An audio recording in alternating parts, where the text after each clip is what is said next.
Clive, what brings you to the rest? Our home finds itself in need of an extra carpenter. I wondered if I might be able to borrow Bernard for a short while. I don't mind if he don't. We're all friends here, aren't we? Thank you, Martha. Do you know where I might find him? He went up to Cressida on business. No idea what, mind. Place is a ruin. Far as I know, he's still there. I'll look for him there, then.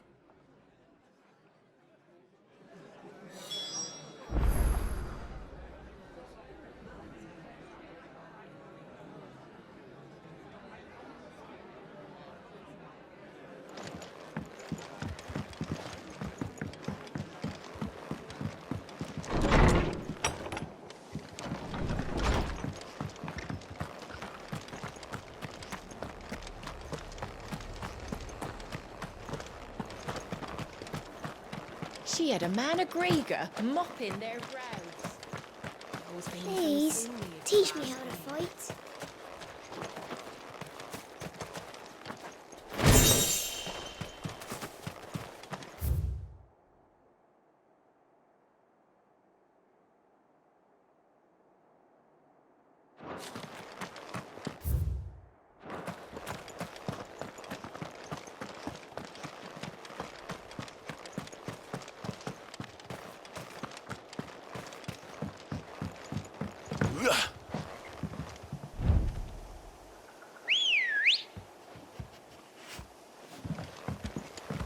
Come on.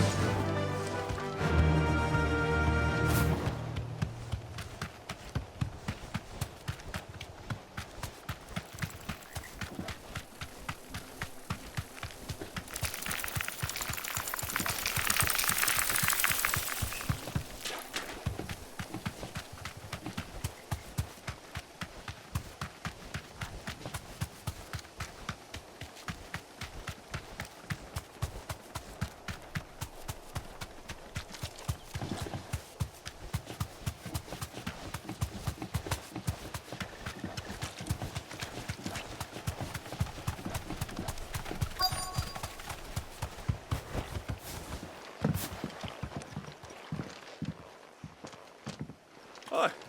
If it ain't the lad who saved my life. What brings you to a place like this? You do, Bernard. Martha said I might find you here. I have a proposition for you. Oh, do you now?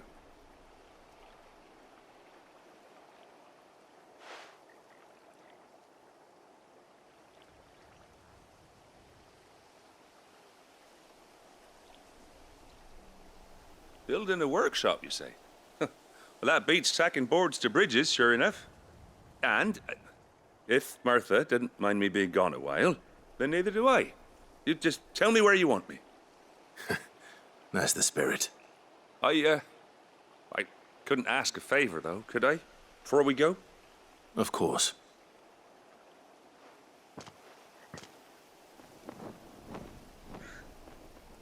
Well, that there is Cressida, where I grew up. Ain't much left of it now, though. Except my parents' graves. But I came up here hoping to visit him. I even patched up the bridge to get across. Only to find the place crawling with fiends.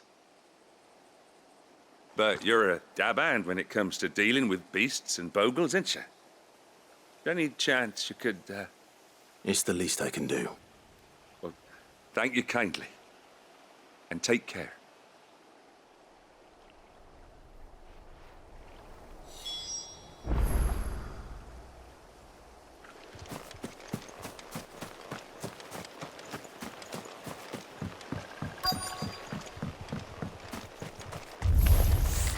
This shouldn't take long.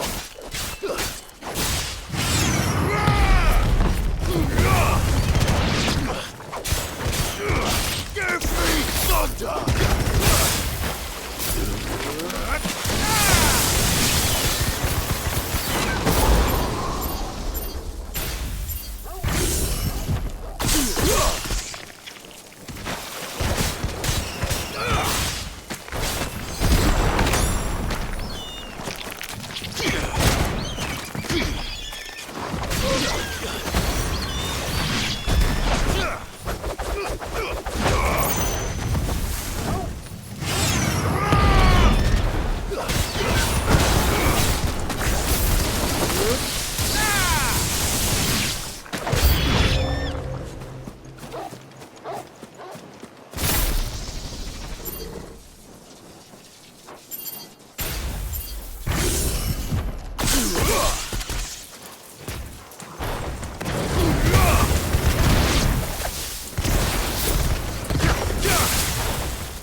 That should do it. You made short work of that lot. Thank you, son. Now my folks can rest in peace once more. How long is it since the village was abandoned? Oh, people started packing their things after the duchy fell. Between the Blight and the Imperials, you just couldn't make ends meet. Must be nigh on a decade since the last wagon left. Though it may as well have been a century, looking at the place. This isn't the Cressida I remember. I'm sorry. Ah, don't be. Can't live in the past, no matter how nice it might have been. Soon as I'm done saying a prayer for those that raised me, it's on to your hideaway. I'll meet you there.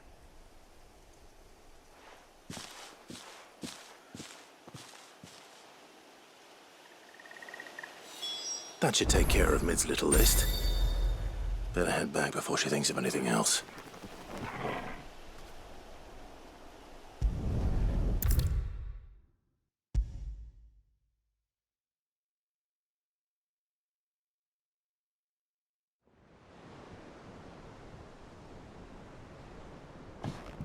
All right, Clive? You've all done then? I am. I've placed your various orders, and a carpenter by the name of Bernard is on his way from Martha's Rest. That's brilliant. Thanks, Clive. Is there anything else you need? Nope. Blackthorn and Lady Karen have already sent over everything I asked for, and I've got all my plans drawn up. So as soon as Bernard gets here, we can get to work. I can't wait.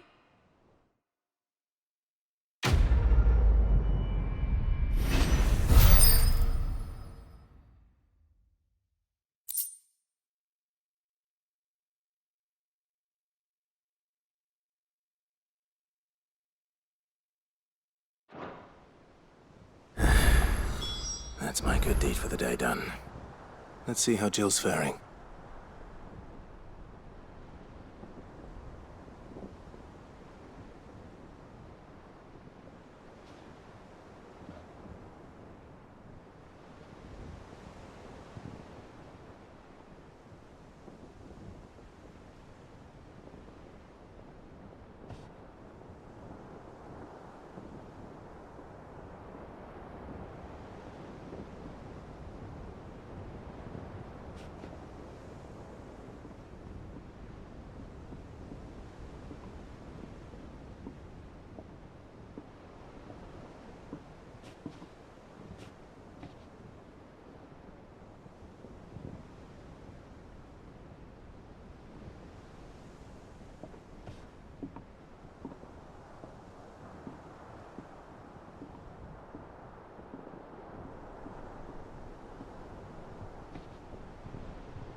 Shouldn't you be getting some rest soon?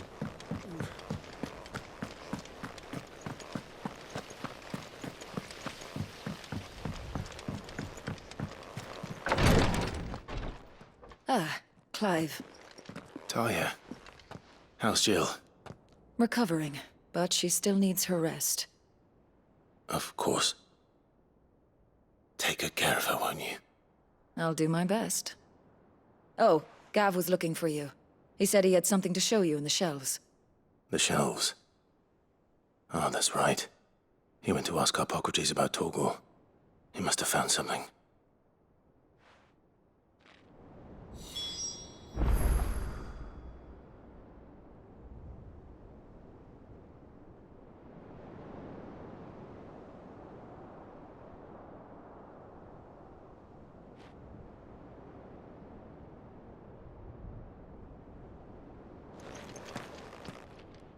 You have the look of a man with the twins upon his shoulders, Rodrigue. Talia has tasked me with removing a Cursebreaker's brand. But it's my first time, and I don't think I can do it. I'm afraid of what happens if I fail. You survived, I know, but near as many die as recover. Is it really worth the risk? You don't need me to answer that. You know full well what we're fighting for. I hope as much as you that one day bearers can walk among others as equals. But until that day, a brand is a burden, and we must lift that burden in order to go undetected. The operation may be dangerous, but it's also essential, and we undergo it willingly. I know. I still wish there was some other way. But griping about my lot helps no one, I suppose. Don't worry. I'll do what must be done. I know you will. Unfortunately, the first thing that needs doing is the preparation of a draft to dull the pain. Something I can't do with the infirmary's ammonia supply so low. What few leaves we have would barely be enough for removing a splinter, let alone a brand.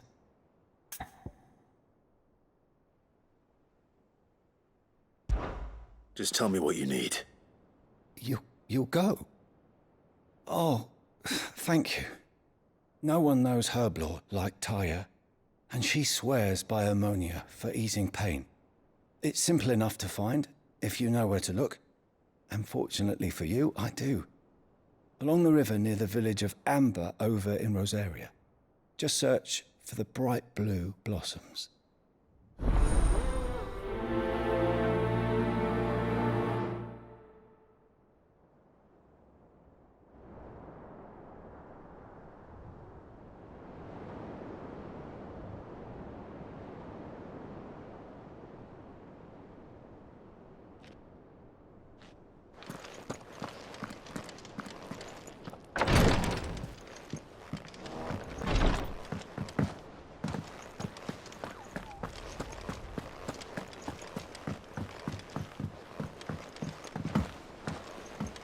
The little uns have been up to their old tricks again. Drawing on the deck. Do you have a moment, Sid? A team of Cursebreakers has gone missing near Northreach. Which team? Coles. They were sent to liberate a carriage of bearers before they could be smuggled to market. They were moving in for their assault when the carriage was attacked by goblins. A Cursebreaker managed to release a Stolas amid the confusion, but... this was days ago. They should be back by now, but I've heard nothing from any of them. I can't help but worry that... They know the work is dangerous. But I'm sure they're fine. But what if I've got them all killed? Before they go out, I always remind them why we're doing this, what they escaped, and what we're freeing people from. But I never really thought how my words might affect them. What risks they might take because of the things I've said.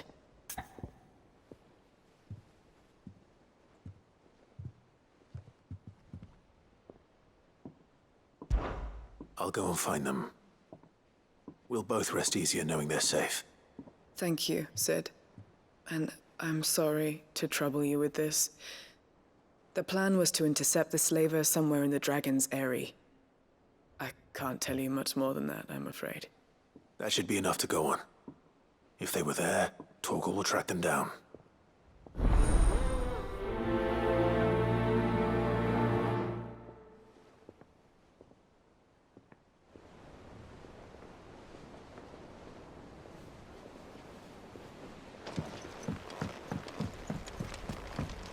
Jill looked white as a sheet when...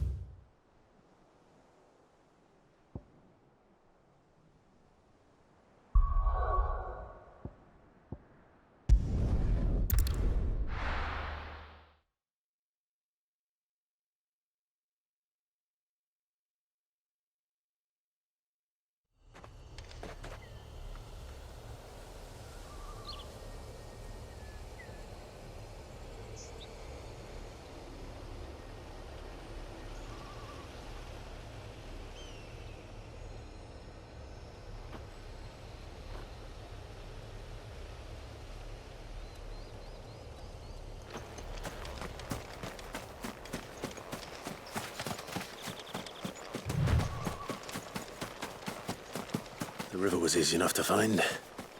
Now for those herbs.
This is the only plant around here with blue flowers. I hope it's the right one.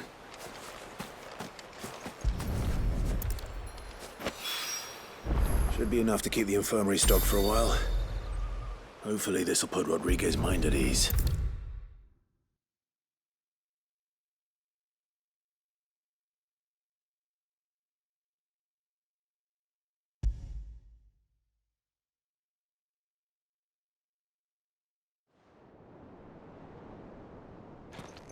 I hope you didn't have too much trouble finding the ammonia.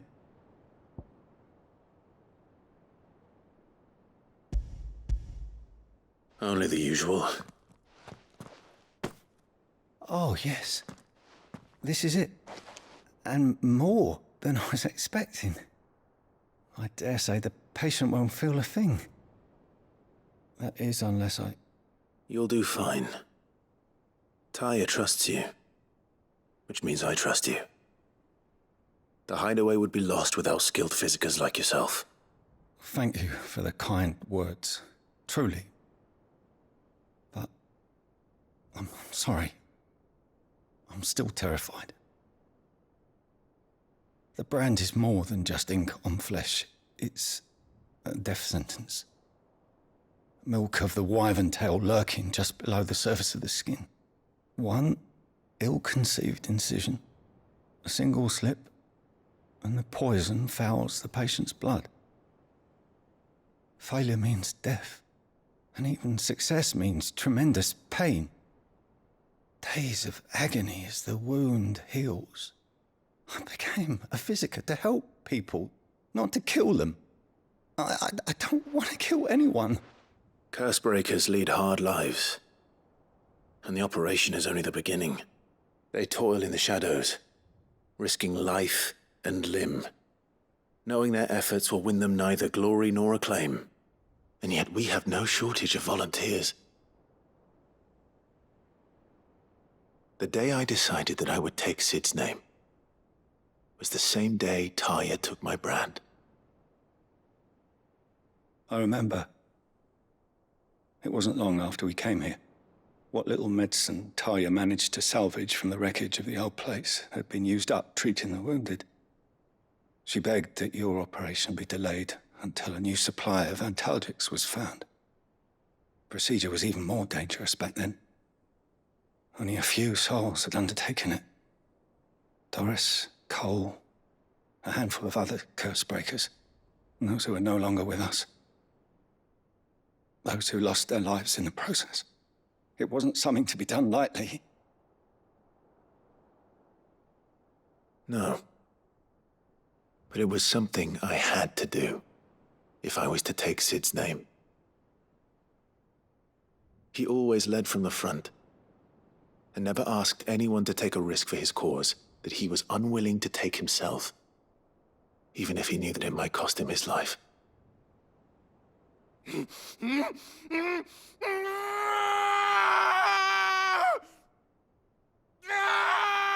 Hold still, Clive! Hold still!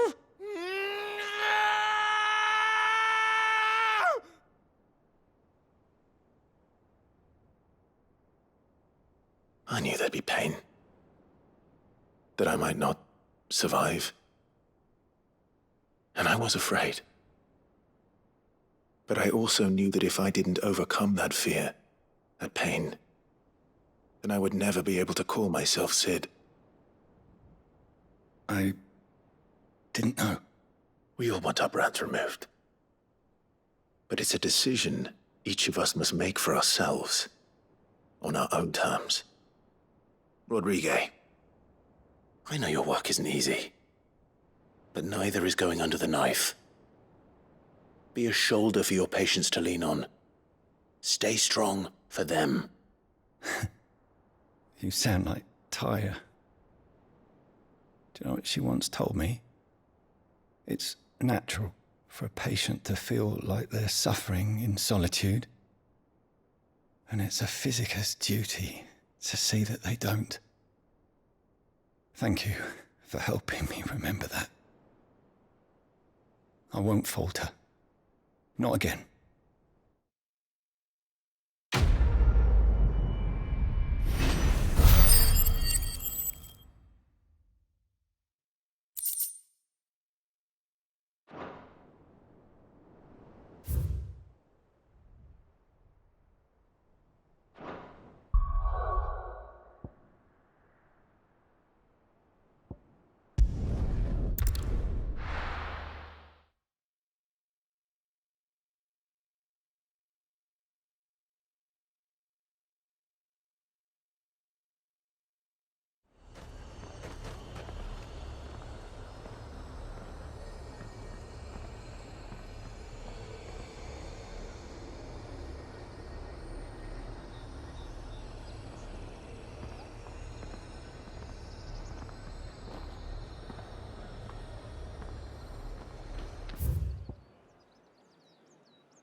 Come on.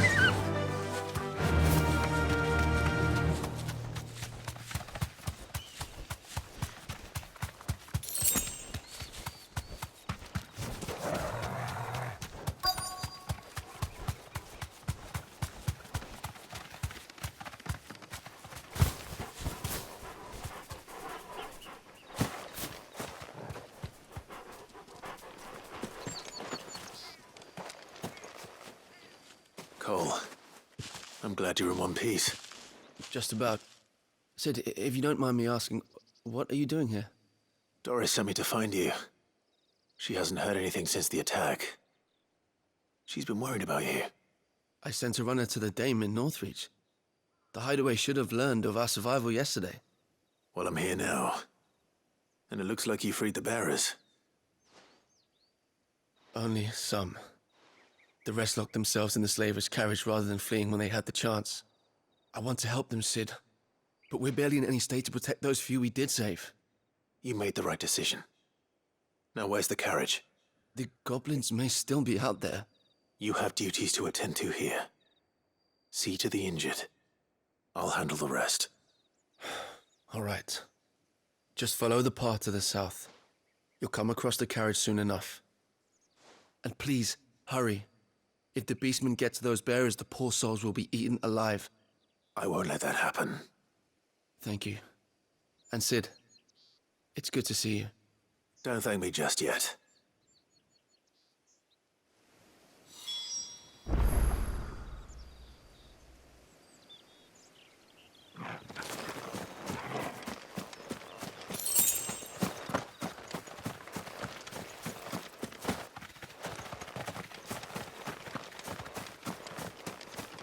They're trying to get into the carriage.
Who are you?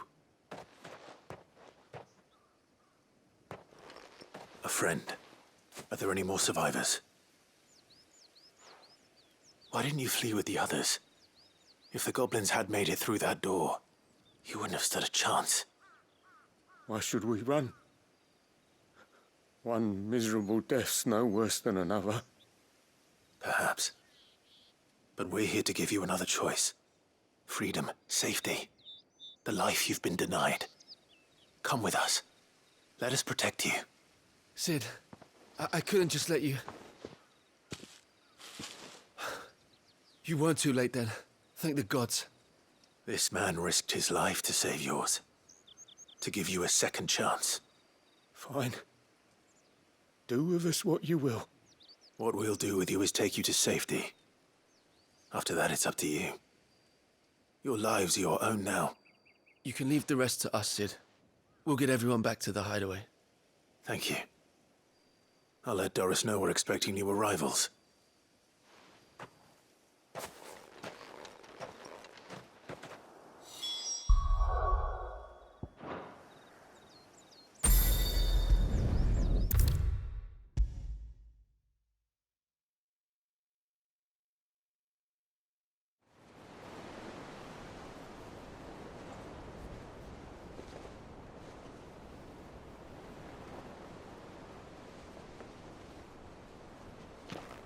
Cid, welcome back.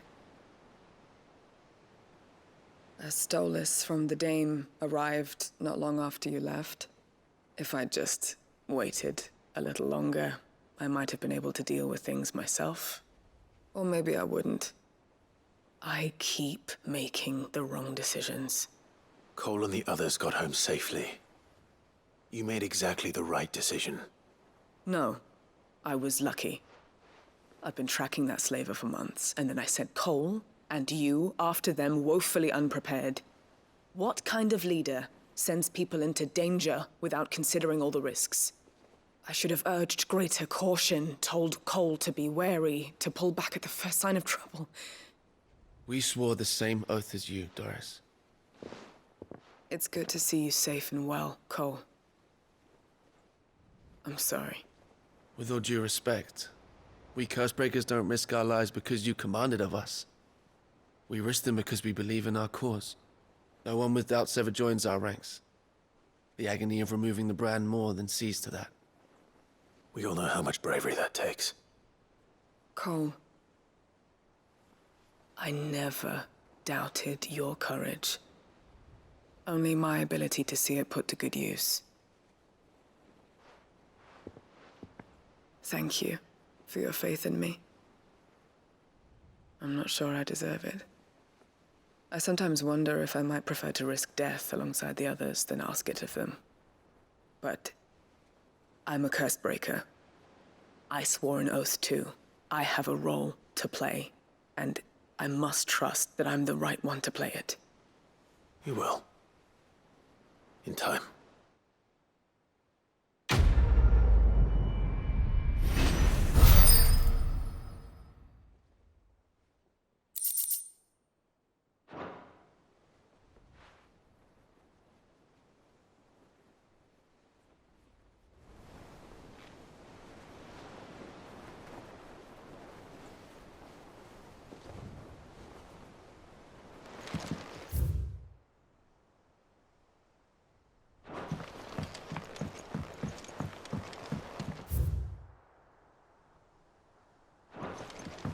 The little uns have been up to their old tricks again. Jill looked white as a sheet when they brought her.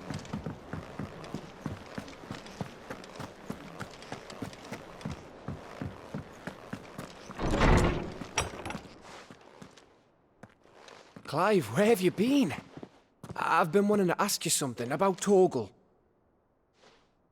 Where did you get him, like, in the first place? My father brought him back from one of his expeditions into the Northern Territories. They were crossing a snowfield when they heard his cries, and seeing no sign of his pack, they took him in. What do you reckon, Torms? It certainly adds weight to the theory. Clive, I believe that Torgal may be no mere hound, but a rare frostwolf, an animal native to the far northern reaches of Valisthea. In one of our oldest bestiaries, I found reference to a frostwolf who served as guardian to an ancient queen of the north. Such was his mastery over ether, he could cast magics on command. His name was Fenrir. Fenrir the Frostwolf. Now, the annals do not state it explicitly, but I have reason to believe this queen was a dominant of Shiva, a girl from the Northern Territories and her faithful hound. One awakens as the dominant of Shiva, and the other? You're saying that Jill granted Torgal his powers? What? Just like Fenrir. People called him my hound, but Torgal and Jill were inseparable. He grew up as a faithful companion to the dominant of Shiva, and years later, his powers awakened, just when his master needed him the most. You're right. If it weren't for Torgal blasting those bastards to Kingdom Come, Jill would have been for it. Quite. Though Torgal's power is his own, his latent birthright as a Frostwolf. It had only to be unlocked. Oh, get you, Torgal! You're an even finer hound than we thought. And regarding your original concern, you need not fear for Torgal's health. Why, the beast has the appetite of a behemoth. Just this very morn, I found him with his nose buried in my nuts. There you are! I've been looking everywhere for you. Bernard's here. I need you to introduce us so we can get to work. I shan't be a moment.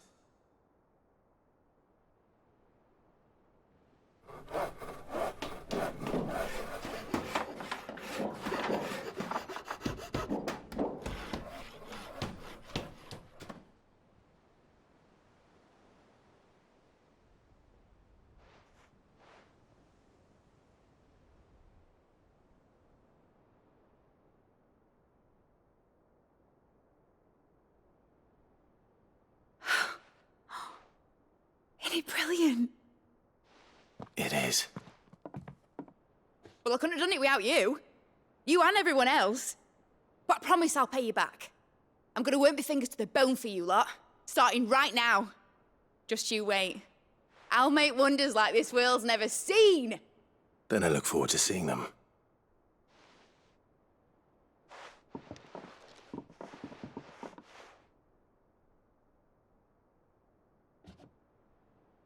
Now that that's settled, I wonder if Vivian's made any progress tracking down Kupka.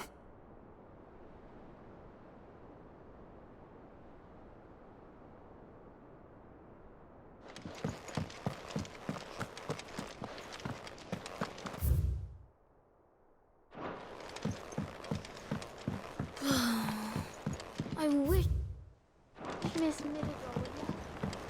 I wonder what she thinks I'm gonna have. I think I'll wait till Mid's away to take a tour of her dungeon.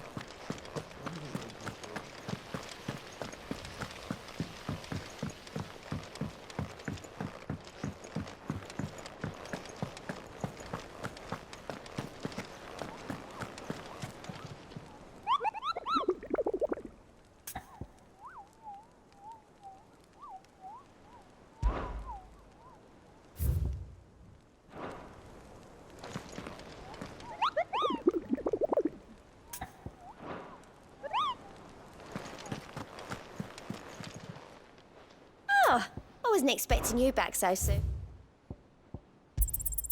All yours.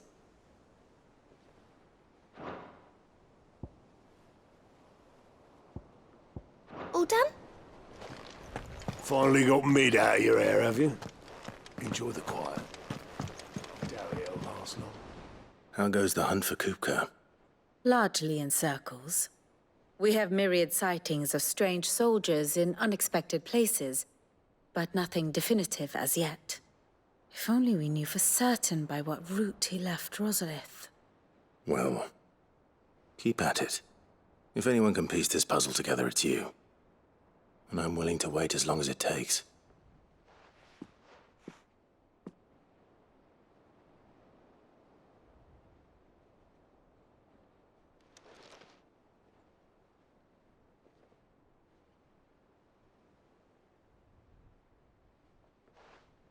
What? Here? Would that be a problem? Do you know, Clive? I believe it a mercy that you didn't inherit your father's throne. Your poor people would surely live in fear of you. You have nothing to worry about on that front. I won't be claiming his crown. That is a relief.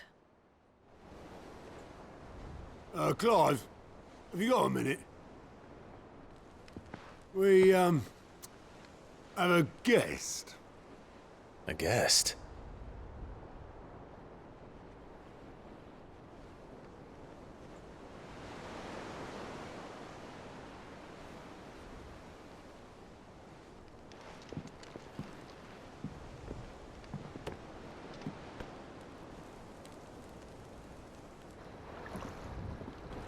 For your trouble. 'Twas a pleasure, in hindsight. Uncle Byron? Clive, my boy! Tap a cask and stoke the ovens, for your favourite uncle is here!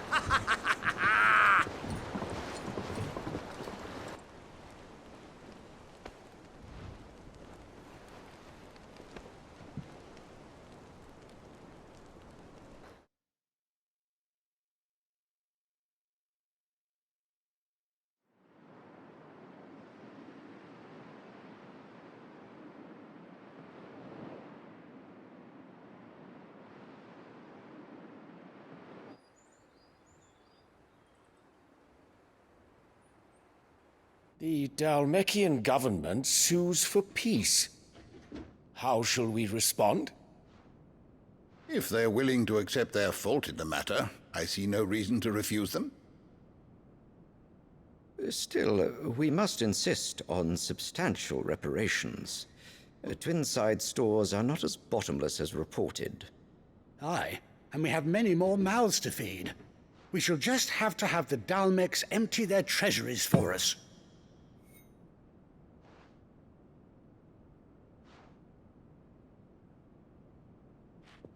Of course, none of this would have been possible without your timely intervention, Prince Olivier.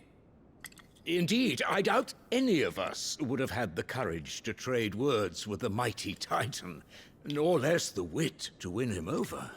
The Empire owes you a great debt. May the blessing of the crystals go with you, Your Highness. May the blessing of the crystals go with you. Very good.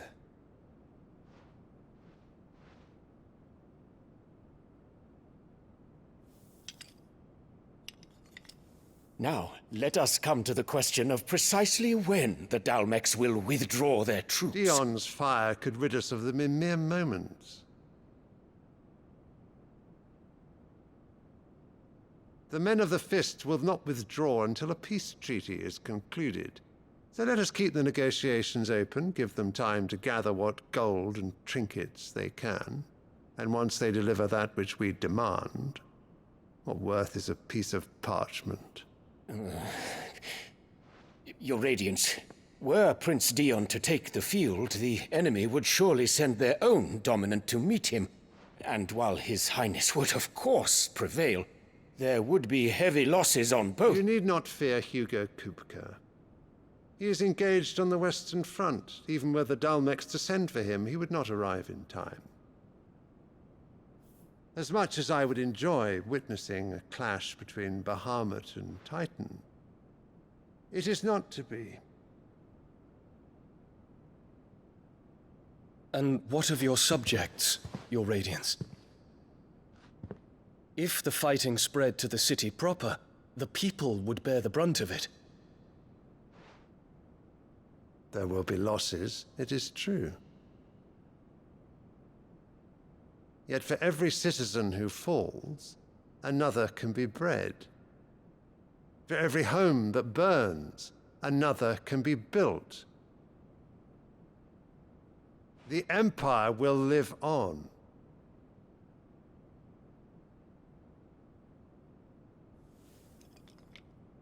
Dion? Yes, sire.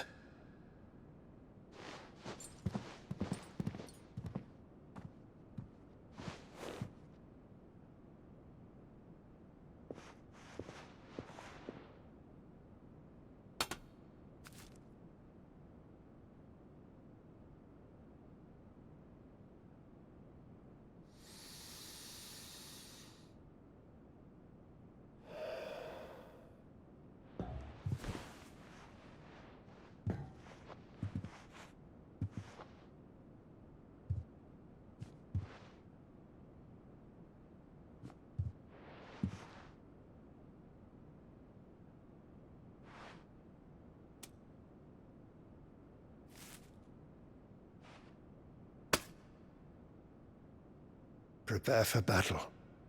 But sire... Do not make me repeat myself. Return to your camp and await my orders.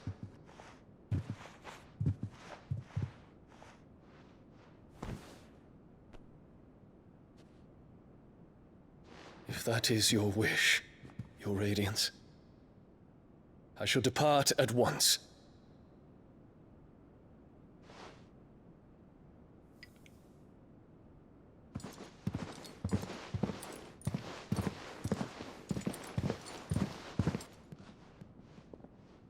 May Gregor forgive you.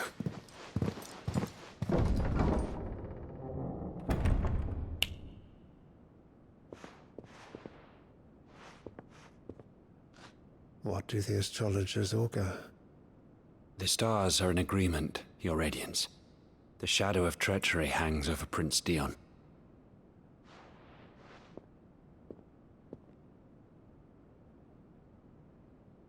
So Annabella's tales were true.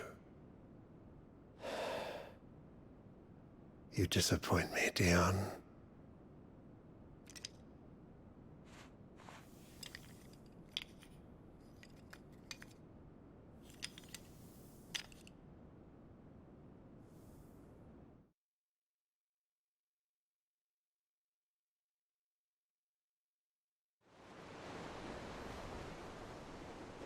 What on earth is Uncle Byron doing here? Only one way to find out.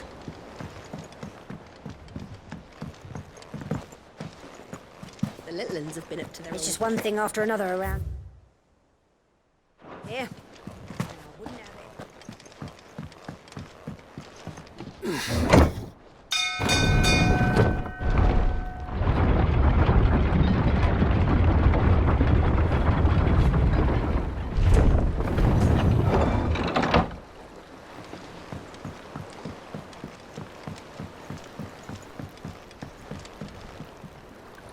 Ah, my dear nephew. How I've missed you. How did you find this place, Uncle? Through the good offices of young Sir Wade. He really is the most helpful fellow. As are you, I hear. The Guardians and those they freed tell the most outlandish tales of your heroics in Rosalith. Which is why I came, to learn the full truth of the matter. Sort the fact from the fiction, so to speak. You were working with the Guardians of the Flame to evacuate the people of Rosalith to Port Isolde. I was, aye. Then I have questions for you. Please, come inside, Uncle. Gladly. You there? There are 2,000 gold talents in those chests. See that they're added to my nephew's coffers, would you? 2,000?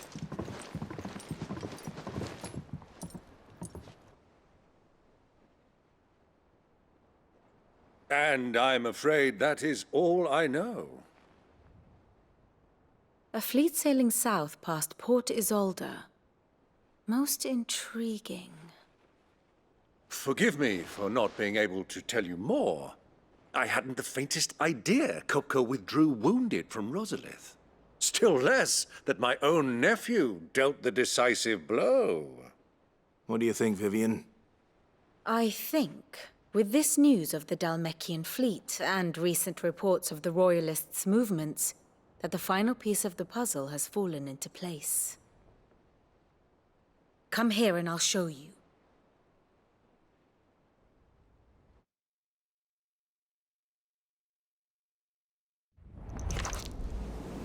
It is known that Kupka's forces entered Rosaria via its unguarded coast. So can the same be said of your visitors from Waloed? Certainly her royal navy is famed for the efficiency with which it bears her knights from one battlefield to the next. And in the Einherjar, or Black Galleon, she boasts a vessel nigh as swift and every bit as feared as the kingdom's legendary cavalry. A fitting flagship for a land apart, her naval presence being crucial to her ambitions beyond Ash. Yes, it seems safe to assume that the Royalists did indeed enter Rosaria from the sea.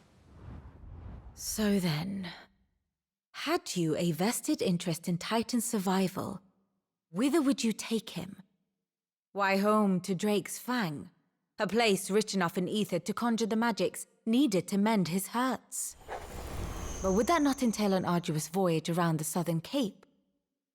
Let us say that the Royalists did put ashore with a mind to spirit Kupka away from under your very nose. Could that truly have been their plan for him? To load him aboard one of the ships flying Republican colors sighted off the coast near Port Isolde. To spend weeks at sea, being tossed hither and yon by unforgiving waves, his life hanging in the balance. No. The journey would mean Titan's death, and Kupka's faithful creatures would not allow it. So what then was the plan of our Waloed friends? Reports suggest they made not for the coast, but for the desert. And by cutting through the Velcroy, a party traveling light would have Titan back in his bed days before a galley could lurch into port. To wit, it was the Royalists, not the Republicans, who effected Hugo Kupka's safe retreat. I would stake your life on it.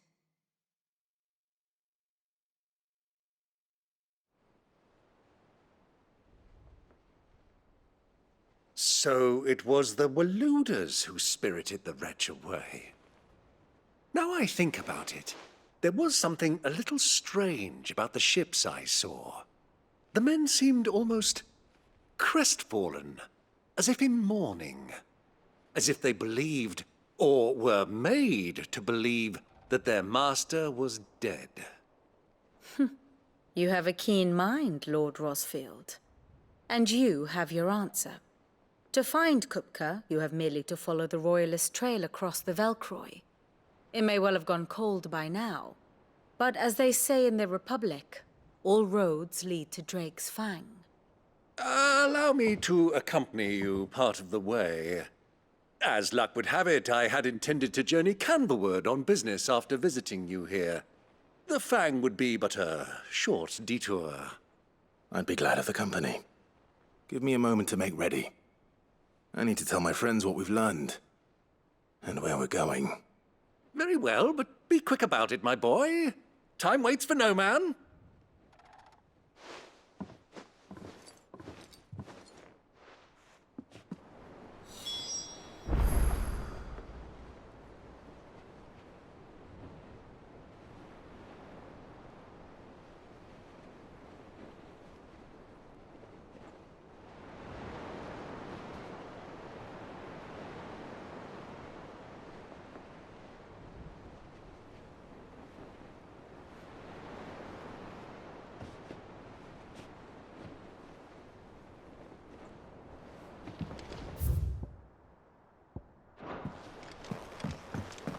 Mid's finished outfitting her little work.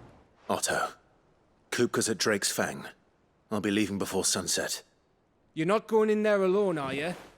Don't worry. I'm not going there to destroy the Mother Crystal. All I'm after is Kupka's head. I won't risk any more than I have to. I promise. The Lanza and the Fang are all Kupka's personal fiefdom.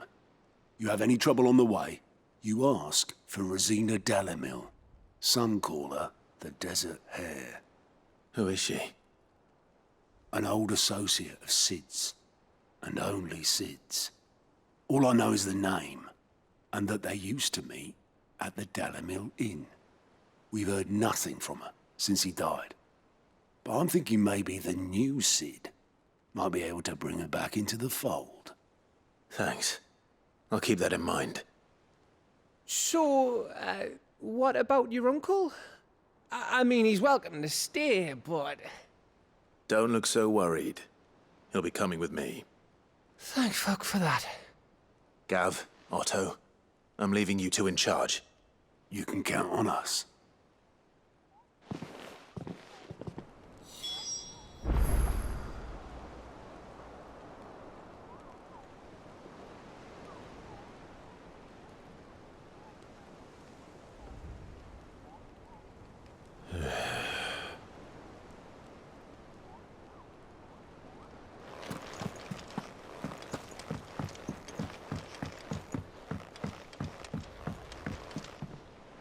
All right, Uncle. I'm ready to depart. Shall we? We shall. Come, let us away to adventure.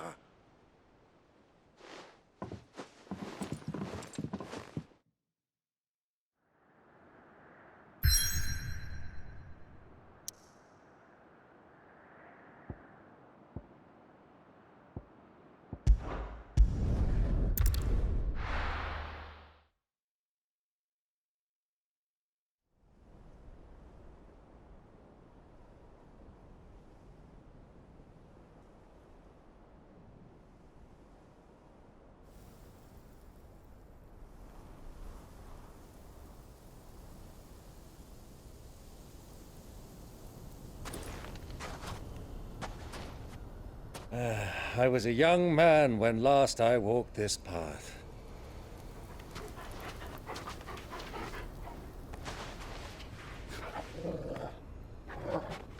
There's an old trading post not far from here. The road to Drake's Fang leads through it. The trading post it is.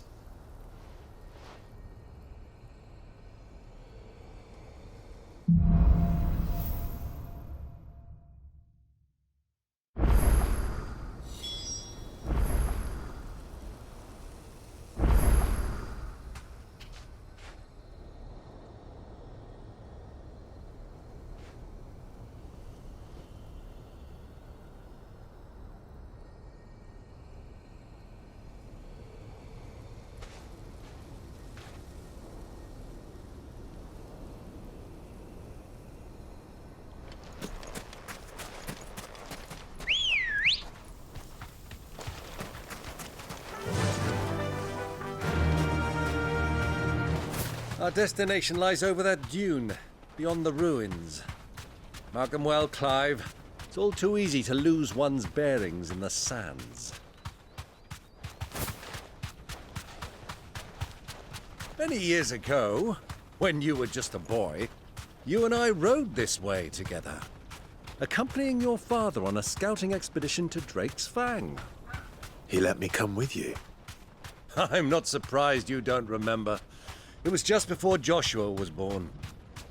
You were so eager to be there when your brother arrived that you whipped your chocobo too hard on the journey home and fell from the saddle. I shall never forget how Elwyn fussed over you as you sat in the sand, bawling like a babe. Who do you think those soldiers were in the inn?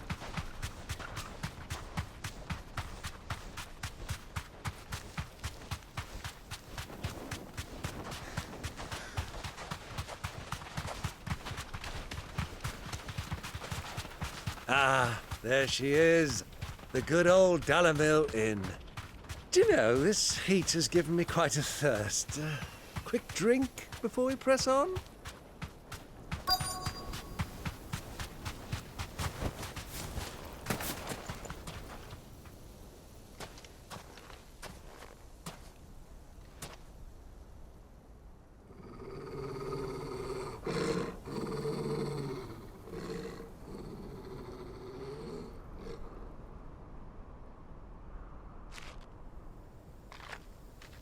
Look, there. Those are Ashen steeds. No doubt about it. And such a long ride from Stonehair. Our Waluda friends must be soothing their saddle sores in the inn. Shall we join them?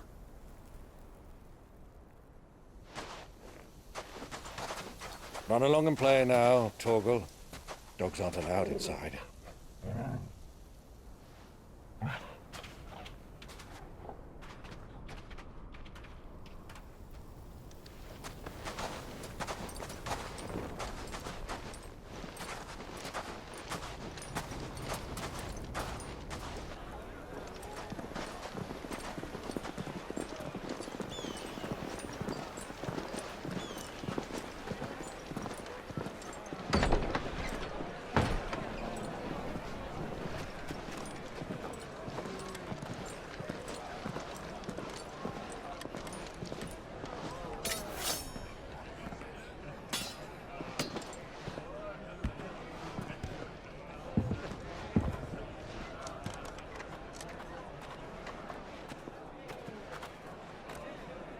Good day to you. Eating?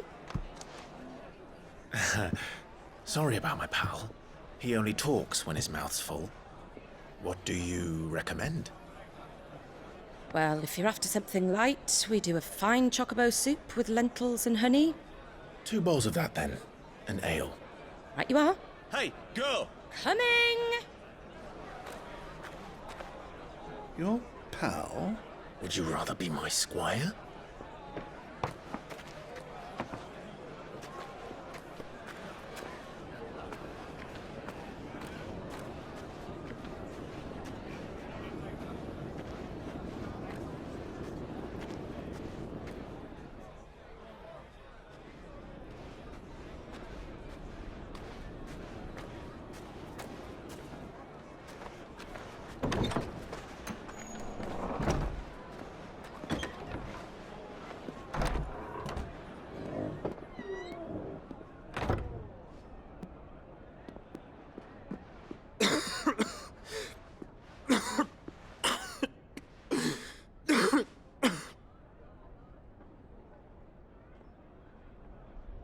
Your Grace, it is plain you are not yet well enough to travel. If you would only let me take you to someone who can better attend to your ills. No, we must press on. Prince Dion has returned to his camp and will soon depart for the front.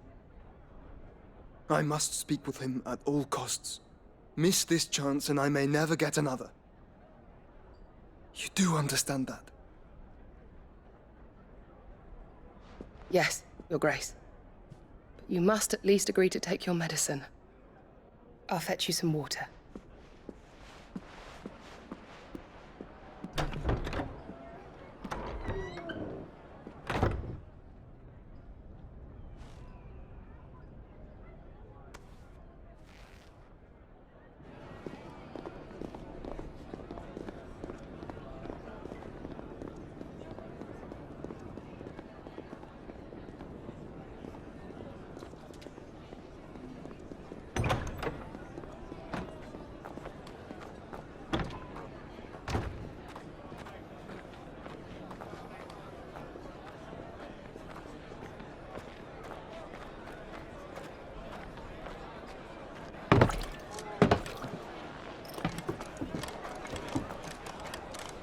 Keep watch, they tell us. But all I see is sand. I hear they got our guest back to the Fang without any trouble. We'll be leaving soon enough. Why the Lord Commander dragged us all this way just to save that blockhead's skin, I'll never know. Dominant or not, he's a bloody idiot. That'll be Cooker, then. Well, let's get this down us. We've a long way to go. Hey, you!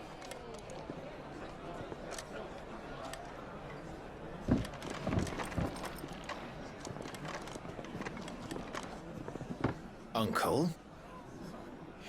Sorry.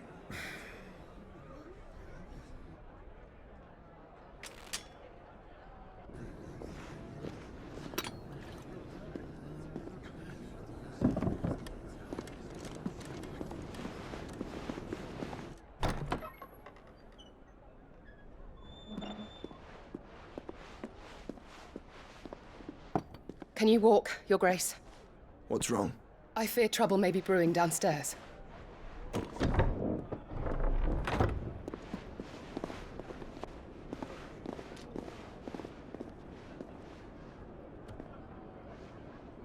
You two are travelers, are you not? Me and my companions are strangers here. Perhaps you'd be good enough to accompany us a while. Help us find our way. Sorry, lads, but we've got business in Camber that can't wait. Ah, I'm sure you could spare us an hour or two. Friend.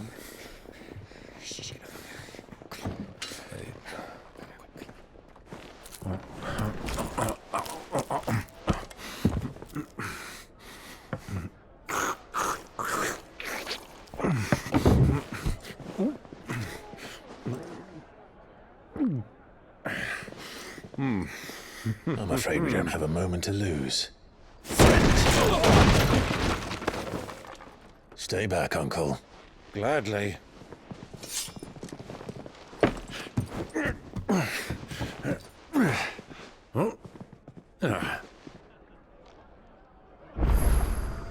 It's the outlaw! Take him! Try it.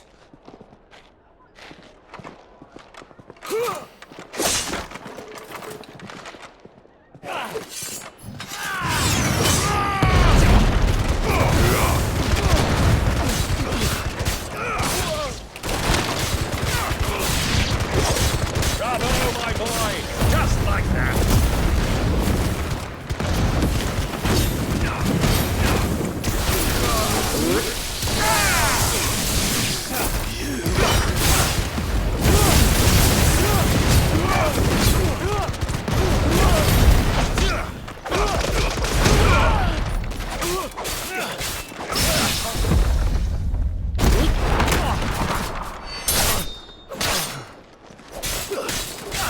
It's you.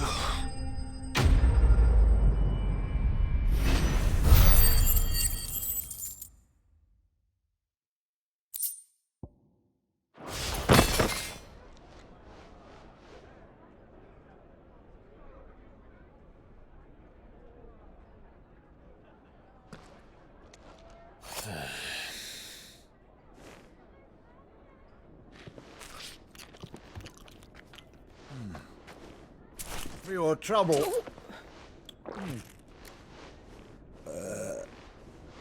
Word of advice, miss. That soup could do with a touch more salt.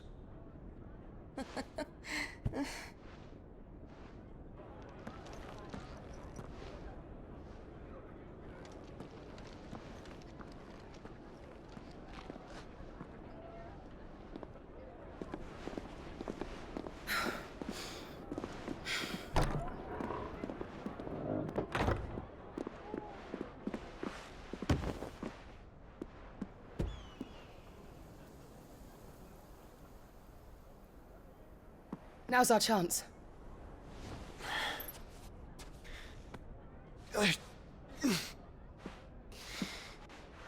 Your Grace? I'm fine.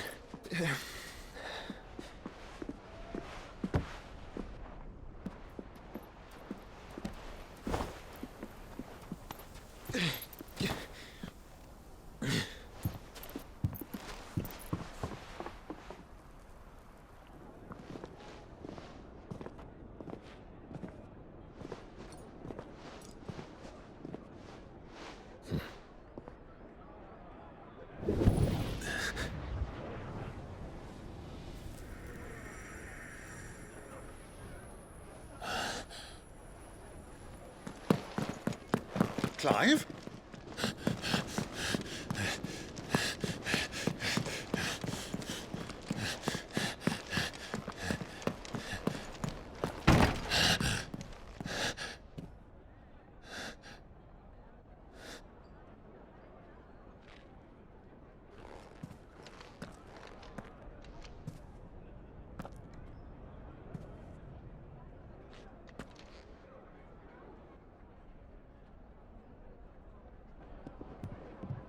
What is it now?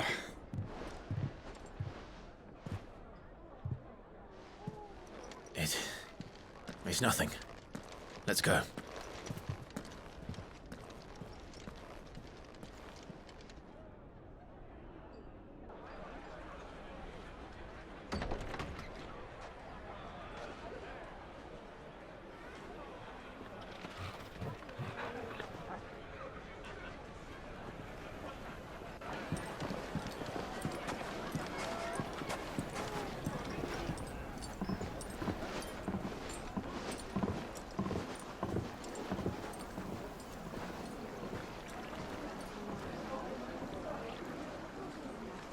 Where are you?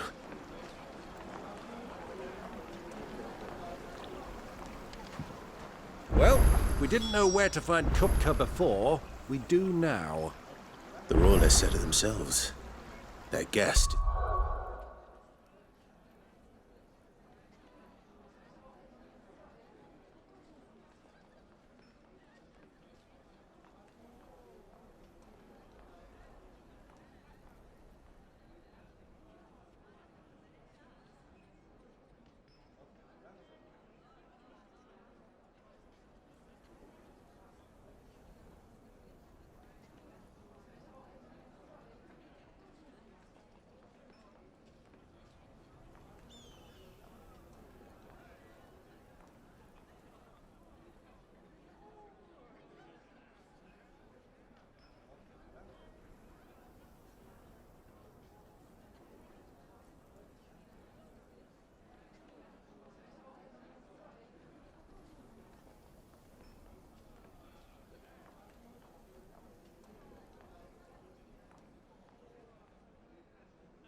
It's in the Fang. We should press on before any more of their friends turn up.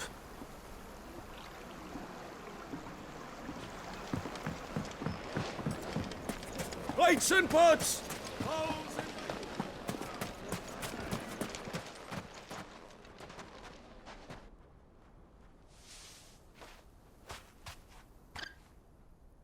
Ah, they've closed the road. And it's the only way from here to the Fang. It would seem Lord Kupka is not accepting visitors at present. We have to get through that gate. Not by force, I trust. We've attracted quite enough unwanted attention already. By guile, then. Perhaps the Desert Hare can offer us her aid. Rosina Dalamil, woman of mystery. But how will we find her? We know naught of her but her name. And that she was working with Cid. Cid's other collaborators have all been people of means, the wealthiest and most successful members of their communities. I'll wager this Rosina Dalamil is the same. That would certainly help to narrow the search. We need only inquire as to who is in charge of the town. And that's exactly what I mean to do.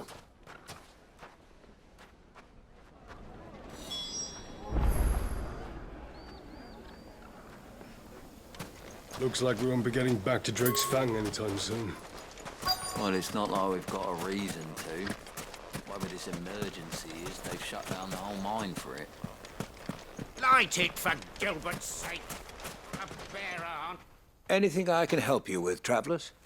Allow me.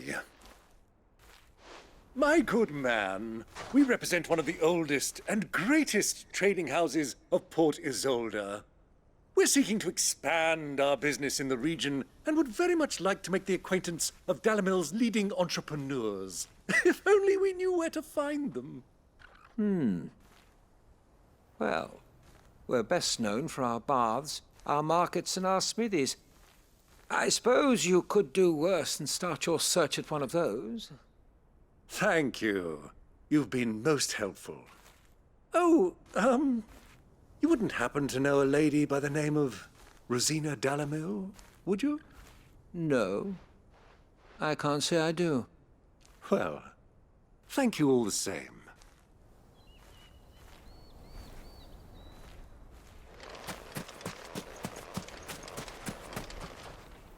What do you want? Can't you see I'm busy? I won't keep you long. I'm looking for someone. A woman by the name of Rosina Dalamil. Do you know her? Never heard of her. Is that all? One more question. If I wanted to find the richest trader in town, where would you recommend that I look? Well, that's easy. The Briar's Kiss. Won't find a finer smithy this side of the strait. The owner's only a young sprig, but he's got all the right ideas. The Briar's Kiss, you say? Thank you. I doubt this young sprig is the person we're looking for. You said Cid's contact was likely to be an influential sort. Influence comes with age and experience, believe you me.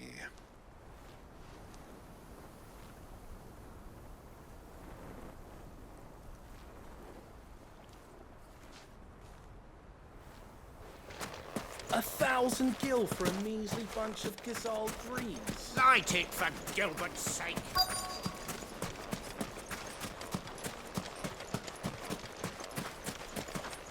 Mummy, I want to play with the crystal. How many times do I have to tell you? It's not a... Can I help you? Yes, I'm looking for a woman by the name of Rosina Dalamil. A long-standing pillar of your community, I believe, from old trading stock. Then you should ask Ferda. He's been here for years. Knows the place and its people like the back of his hand. And he's in with all the old merchant families. Try the baths. That's where you'll usually find him.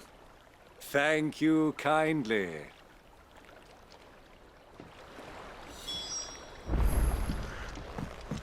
Well, it sounds like we have our man.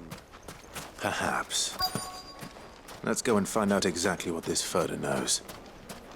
Hanging lanterns, keep the darkness from your door. Excuse me. Are you Ferda? I am. Can I help you, travelers? I hope so. You've lived here for some time, is that correct? Do you know Rosina Dalamil? We believe she may be a trader of some renown. And what business do you have with the Desert Hare? She was a close friend of mine. I was hoping she might be able to help me. Very well. Go to the Bordello. I'll arrange an introduction.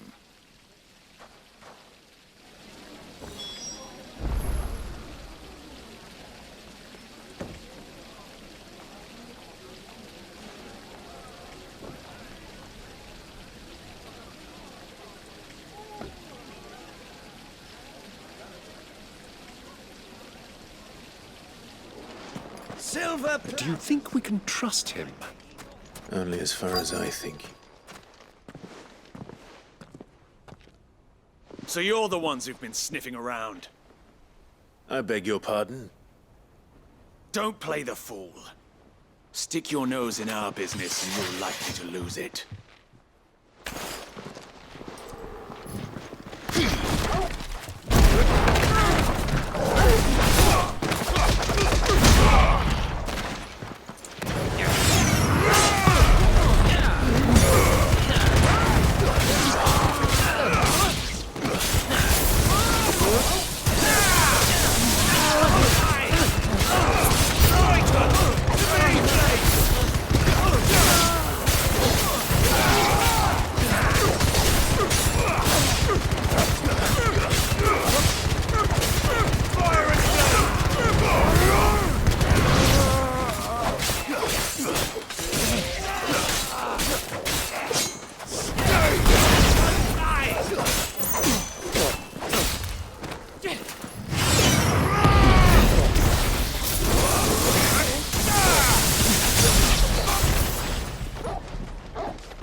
Who are you working for?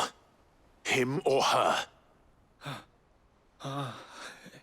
Him. The boss. He wanted us to test you. Though one could hardly call that a test. Lord Ferda?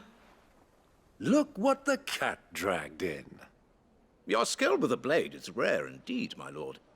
A fitting talent for an outlaw. You know who I am.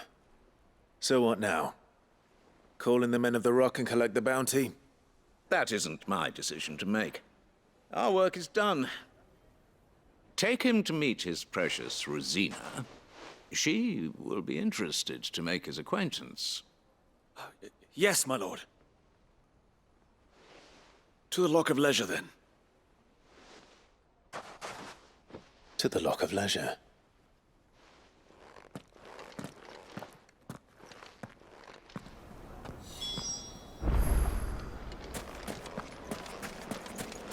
Made from the stoutest stoneware.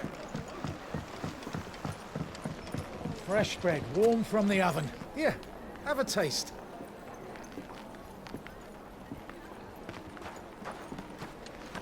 Take a sniff, good sir.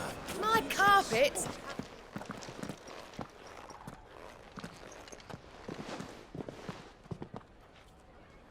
Is this the place?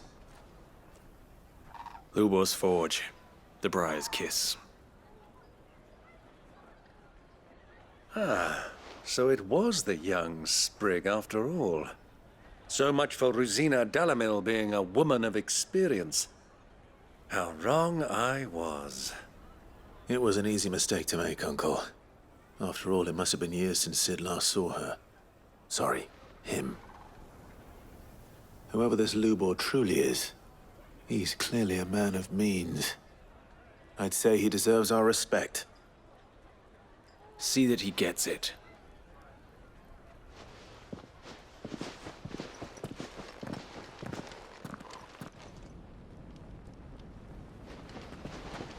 Lubor, Lord Ferda told me to bring them to you.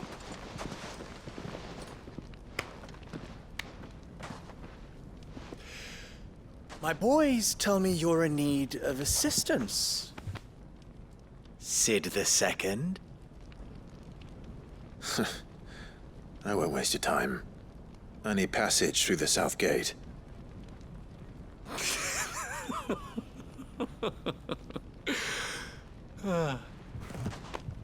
Tell me, what do you think is a merchant's most important commodity? Why, trust. Everyone knows that. Without it, you have nothing. And nothing is exactly what you have. And so, for you, I, too, have nothing. I'm not in the business of helping every lost puppy that wanders in off the street. I'm a busy man, as you can see. Let's leave this mummer to his farce. By all means. Find someone else to help you on your way. Just be sure to tell them you're not the two travelers from the inn the guards are looking for. Don't want them jumping to conclusions, do we? Why, you... So, what do we need to do to earn your trust?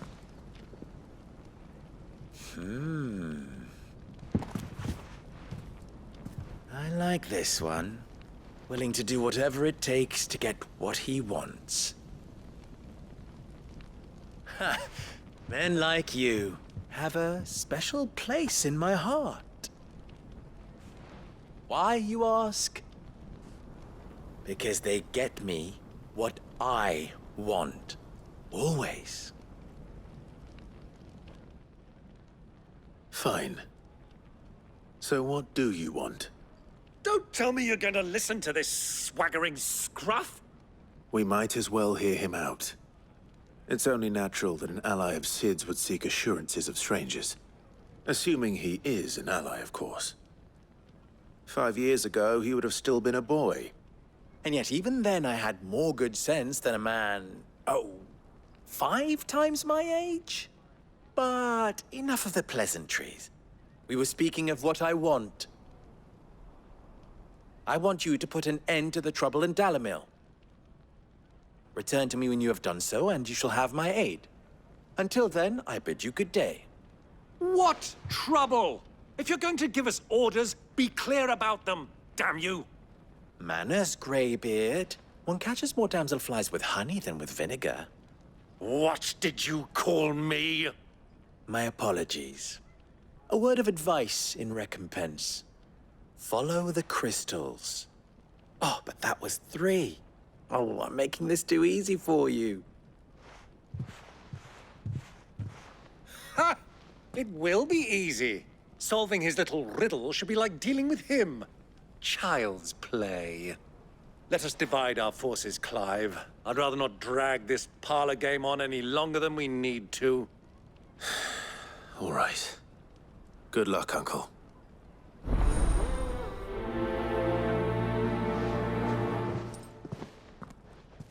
I thought we were the only ones causing trouble in Dalimil.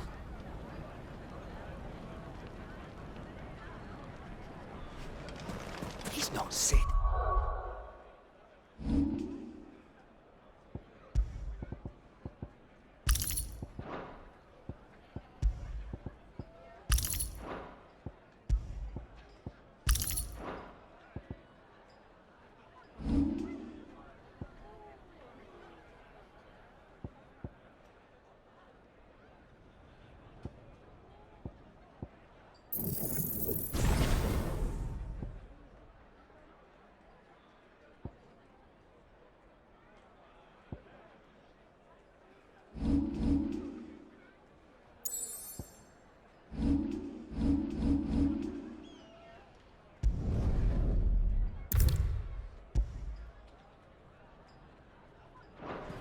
He can't be.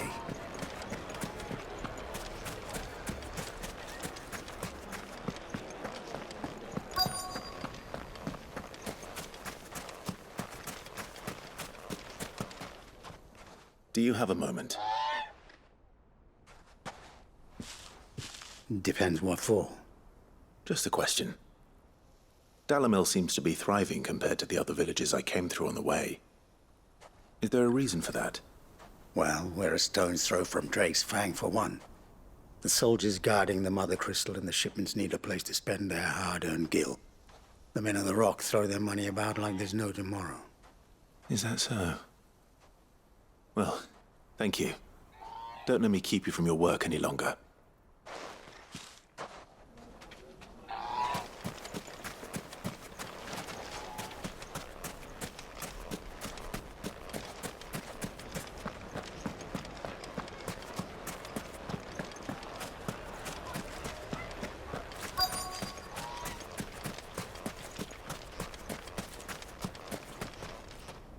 Excuse me. Is it true there's been trouble with crystals of late? You've heard, then? I've heard rumors. Damn thieves. Pilfering the crystals that were meant to fill our cups and light our stoves. Us common folk have hardly had a shard to share between us these last few moons. And it isn't as if we can buy them on the black market, either. Whoever's taking them, they aren't sharing.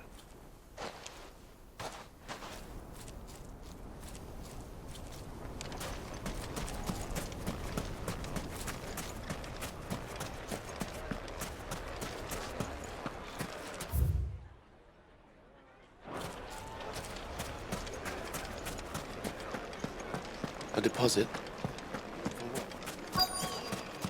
Light, meat and dark. You wouldn't believe how much he gave me. What can I do for you, soldier? Need that sword polishing? I'm not a soldier. Ugh, then be off with you.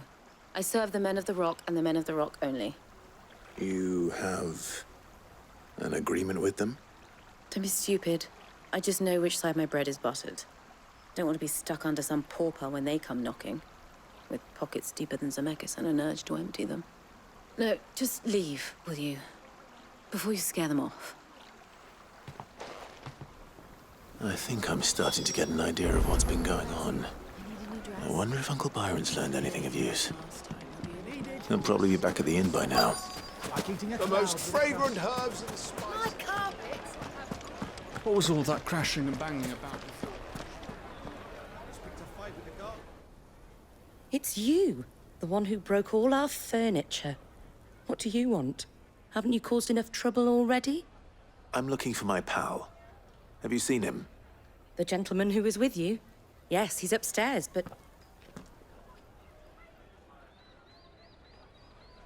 Thank you. I'll go and fetch him.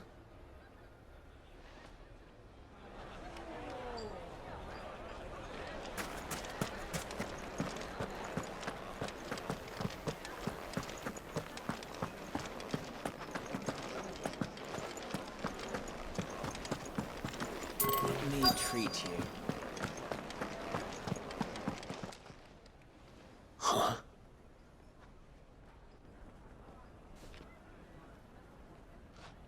Will this suffice as a deposit? By the sands. That's a black pearl. One of the many treasures in my collection that I would be only too happy to part with, should you give me reason to do so. All right. I'm sure that we can come to an agreement, but not here. What are you doing, Uncle?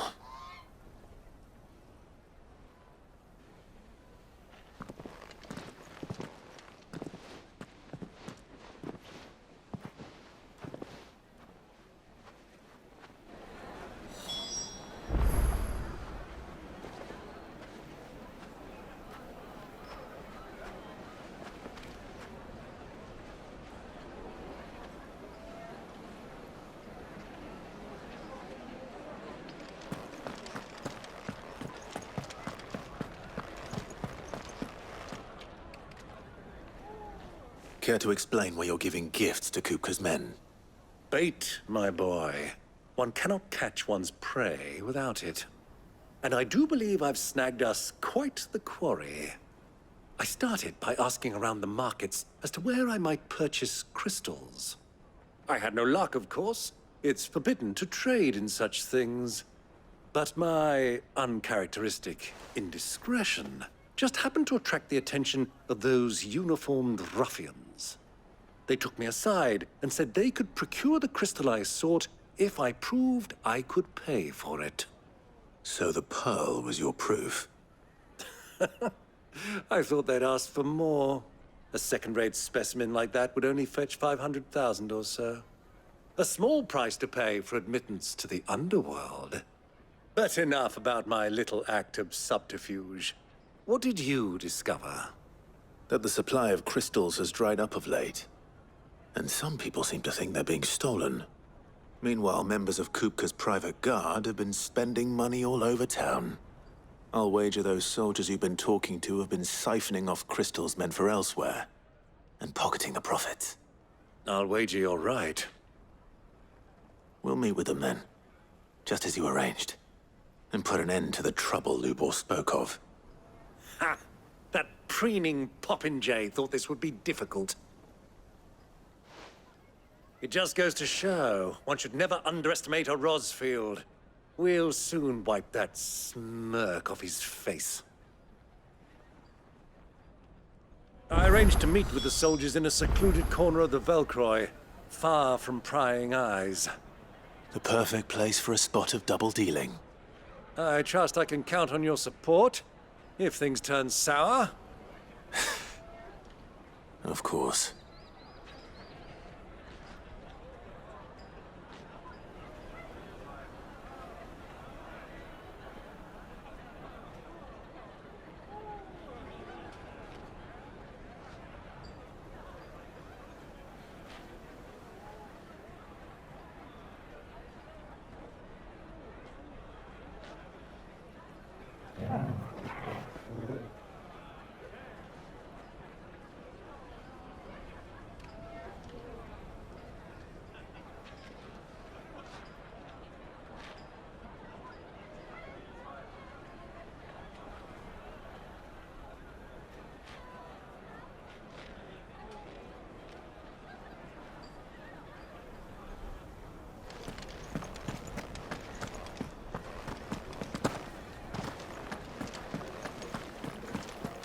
Let me treat you.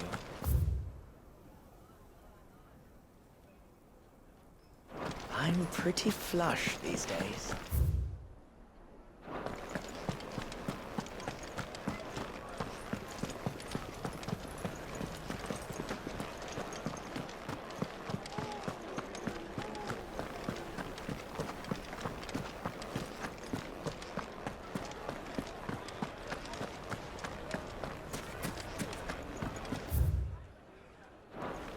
What was all that crashing and banging about?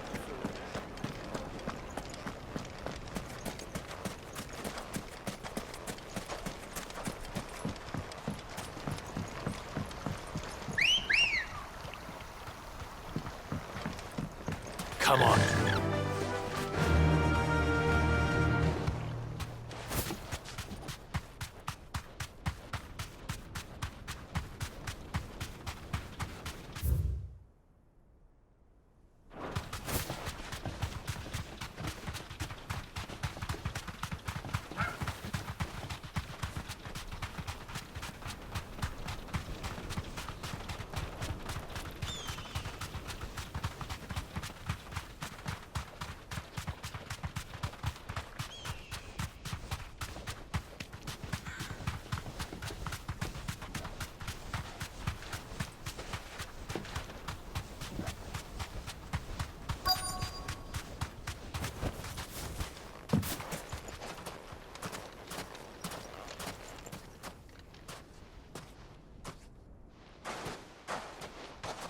I'll take it from here.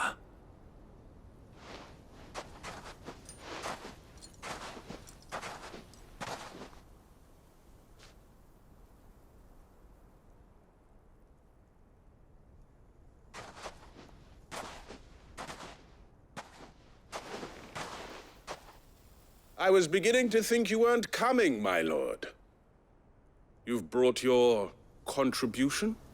All the silver and stones I could scrape together at such short notice? You brought the whole 500 talents. That was the price we agreed upon, yes? If you've no objections, I'd like to see the crystal. Of course. Right this way, my lord.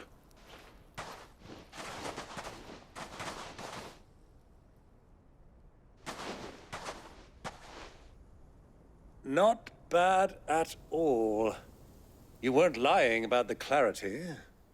But what of security? If I were to be stopped on the road, what guarantee have I that it wouldn't be seized as property of the Republic? Because these crystals are no longer the property of the Republic. You're not buying from us. You're buying from them. And we have no more jurisdiction here than you, my lord. But we have ships, and will gladly deliver to a port of your choosing, now that our price has been met. Royalists, eh? What brings you here? Why, to collect their share of Drake's Fang's blessing, of course. Our nations are allies, and so they are entitled to a portion of the Mother Crystal's bounty. And, being such good friends, we elected to increase that portion and share the benefits. And now that these crystals are officially property of the Kingdom of Waloed, we are duty-bound not to interfere, no matter where they might happen to end up next. Did you get all that? They're in cahoots! So it would seem. My lord, what is the meaning of this? Double-crossing dogs. They're not here to do business. Kill them. Kill them both!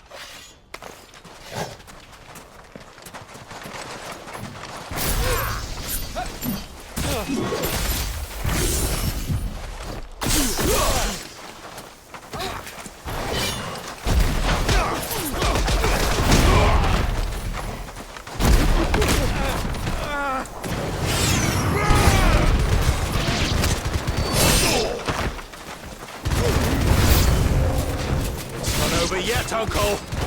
Good! I'm just getting warmed up!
Well, that wasn't too bad. How'd you like my performance, huh? I've often played the villain on the stage. I think I did the role justice. Don't you? Greybeard, you were magnificent. The battle scene was particularly thrilling. Such a shame you didn't have more of an audience, but perhaps that's for the best. How long have you been watching? Long enough to witness your uncle's sordid transaction. I hardly expected one so venerable to degrade himself so thoroughly. Buying one's way into the confidence of degenerates. Ingenious. This was the trouble you spoke of. The men of the Rock taking crystals meant for the common folk and conspiring with the Royalists. Well, now it's over. Indeed it is. The people of Dalimil had scarcely any means of redress against Kupka's men, let alone a foreign army. Until you two came along, that is.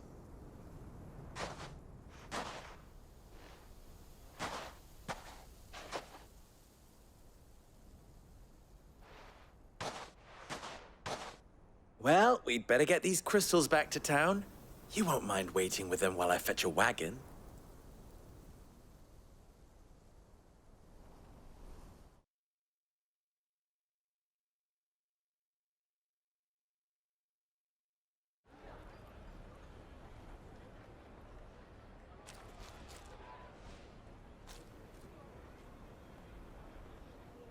It occurs to me that I still don't know your name. Clive. So, Sid the Second is a Clive? I suppose it could have been worse. Well, Clive, you held up your end of the bargain, so I must do the same. Passage through the South Gate, was it not? To tell the truth, you've helped a little there too. Many of the guards have already been redeployed to deal with the issue of their missing comrades. And those left behind have been encouraged to look the other way should you attempt to pass through. Thank you. And please allow me to cover your costs. You still have the purse I gave to the soldiers, I trust? I saw you pluck it from one of the bodies. Oh, dear. Was I really so obvious? And my name is not Greybeard. It is Lord Byron Rosfield, thank you very much. No, thank you very much, Greybeard. Double the... Ugh! Here, wear this.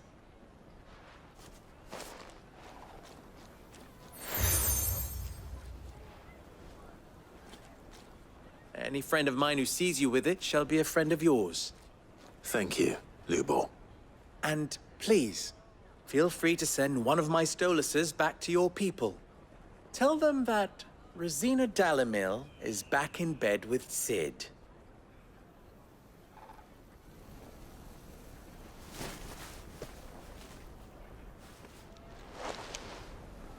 Umia Lostelan. Tu Isagelis.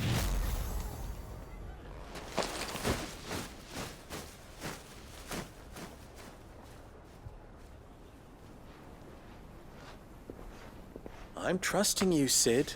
Or should I say, Clive? So be sure not to let me down. I have a reputation to uphold.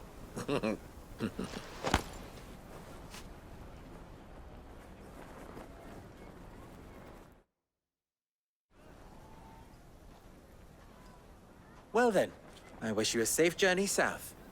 Thank you. Not at all. It was my pleasure. Come on, Uncle. Let's go.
Even forged a button? Perhaps Forge Master Luber's having fun at my expense. I wouldn't put it past him. Neither would I. Oh, wait. Are you Clive? Sorry, my mind was elsewhere. I'm Saver, Master Luber's least accomplished apprentice. Soon to be former apprentice if I don't pass this test. Maybe I'm just not the resourceful type. People are buying up weapons faster than the Briar's Kiss can forge them, and here I am, unable to make a decent bit of kitchenware. He wants me to make a carving knife, one that embodies the spirit of Dalamil. Whatever that's supposed to mean. I don't suppose you have any idea what he's on about, do you? I'm afraid not. Never mind.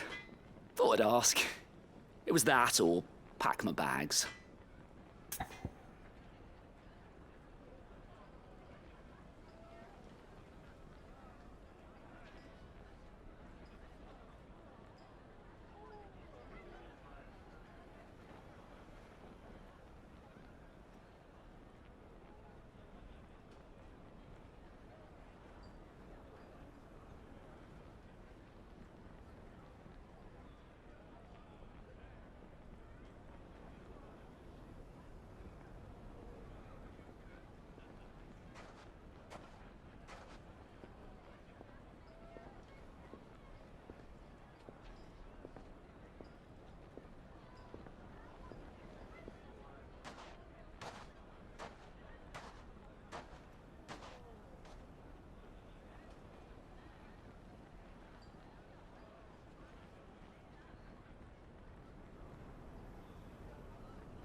I could give you a hand if you like. I know how busy the Briar's Kiss has been, and that Lubor needs all the capable hands he can find. I'd be a fool to refuse. So, where do we start? Good question. If I'm honest, I've never made any kind of knife before. And then there's this little riddle to keep in mind.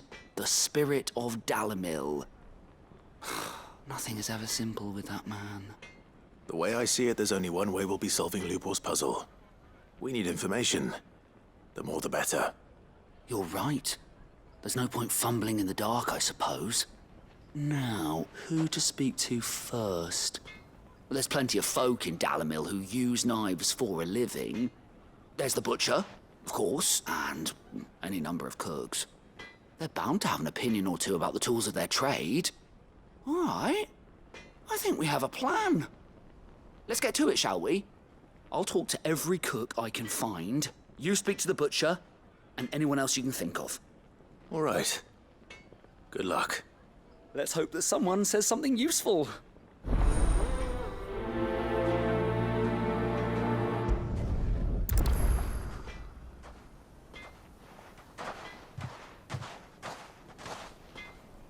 Trust Lubor to take a simple test and turn it into a riddle.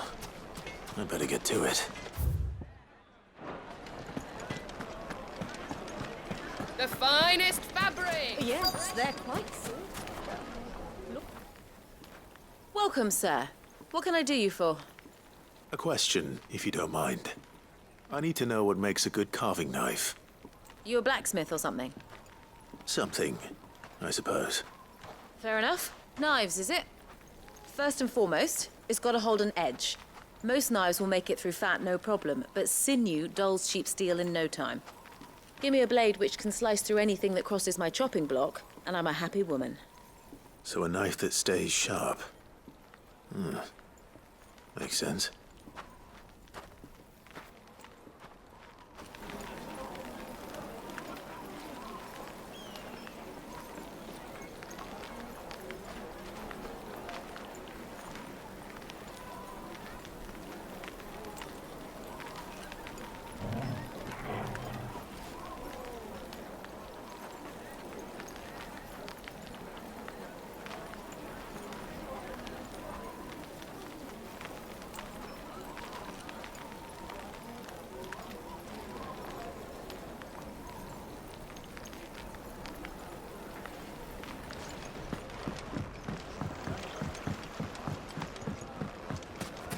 Plates and pots!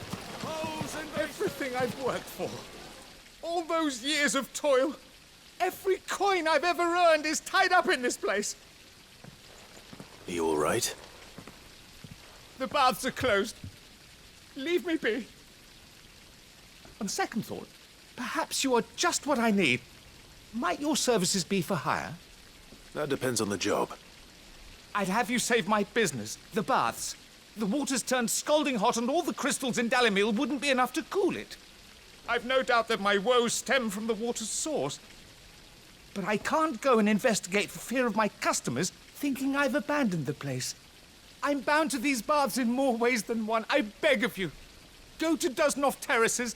Tell me what you find there.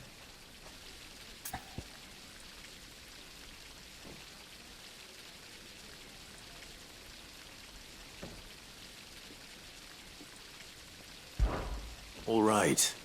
I'll go and take a look. Wonderful. It's not far.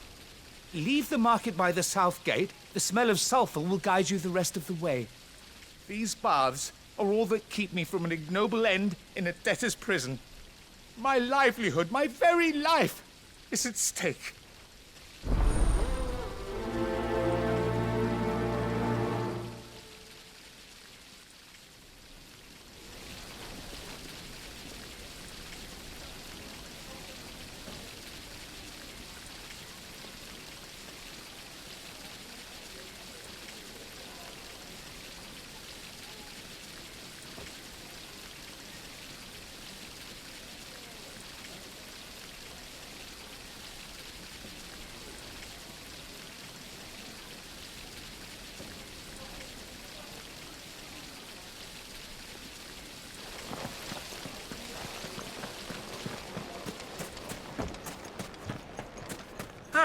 They've opened the gate!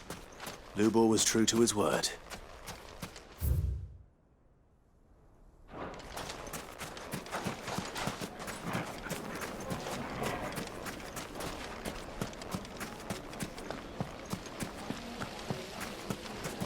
Made from the stoutest stoneware.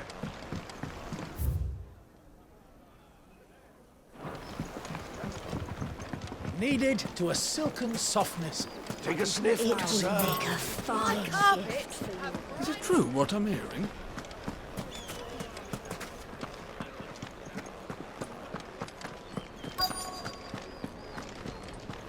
You're going to drink my pockets. I need to drink.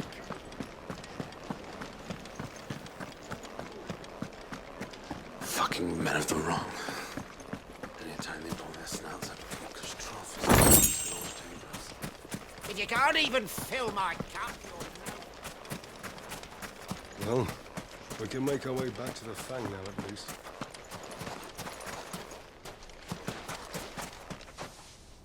What is it? I'm in no mood for chatter. Sorry. Do you mind if I ask your trade? Hunter, why? I have a question. Can you tell me what makes a good carving knife? I assume you use one out in the field. Has to be able to put up with some punishment. Can't be dealing with a brittle blade, not while I'm on the hunt. If your knife snaps every time you use it, you'll be spending coin as fast as you make it. Times are hard enough as it is. Thank you. I won't keep you any longer. All business, eh? Man after my own heart. So, a carving knife should be hard-wearing and hold an edge. Hardly a revelation. Let's hope Sava had better luck than I did. Anything I can interest you in?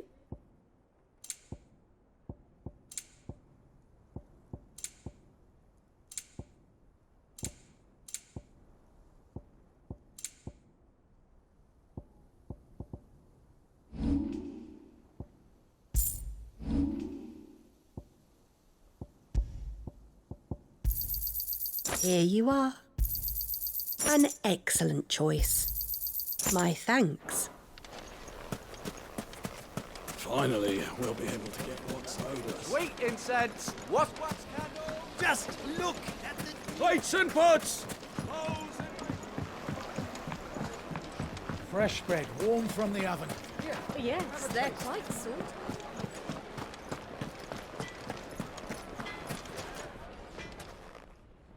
So, how'd it go? You learn anything useful, or should I be looking for a new trade? Only that a blade should be durable and stay sharp. But I don't see how that relates to the spirit of Dalamil. I didn't have much luck either. All the cook said was that he needs his knives to be light. Too heavy and they do his shoulder in. So we're no better off than when we started. Perhaps Lubor didn't mean anything with his Dalamil remark. But that can't be right. I've bandied enough words with the man to know that he chooses them carefully. No. We must be missing something. Something right in front of our noses, most likely. No doubt you're right, but I have to make a start soon. I can't put off making this knife forever. Agreed. Lubor wouldn't like that much. Right. I've been trained to work iron. The cheap stuff, mind. But it's hardy enough if you don't hammer it too thin, and it sharpens up nicely with a bit of effort. Trouble is, it's either durable or it's light. Meaning someone is going to be disappointed. Forge Master Lubor, probably. Is there no one else you can turn to? Someone who knows their metals, perhaps? The other apprentices know better than to help me with my test. But maybe there is someone I could turn to. A merchant, a favourite of Forge Master Lubor's, who sells metals to tradesmen passing through the Valcroy. I bet she'd know a thing or two.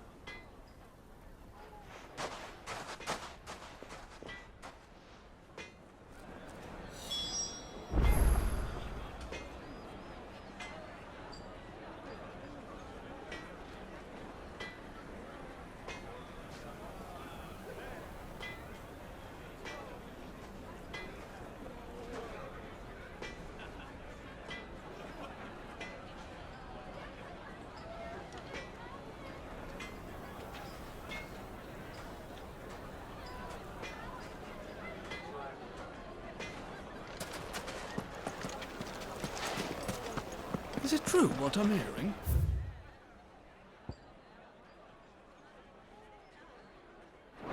The men of the rock were carting off our crystals for themselves.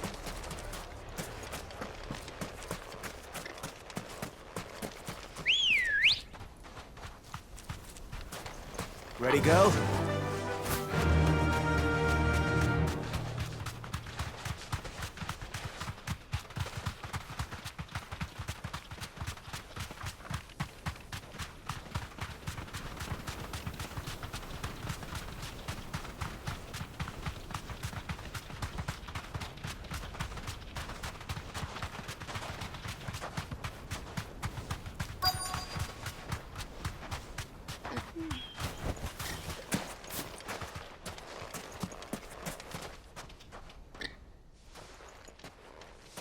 Any luck? Or will you be needing help with your bags? Well, I asked her, but... you tell him. If you're looking to make a knife that will impress a master like Lubor, there are options. They're just not that viable.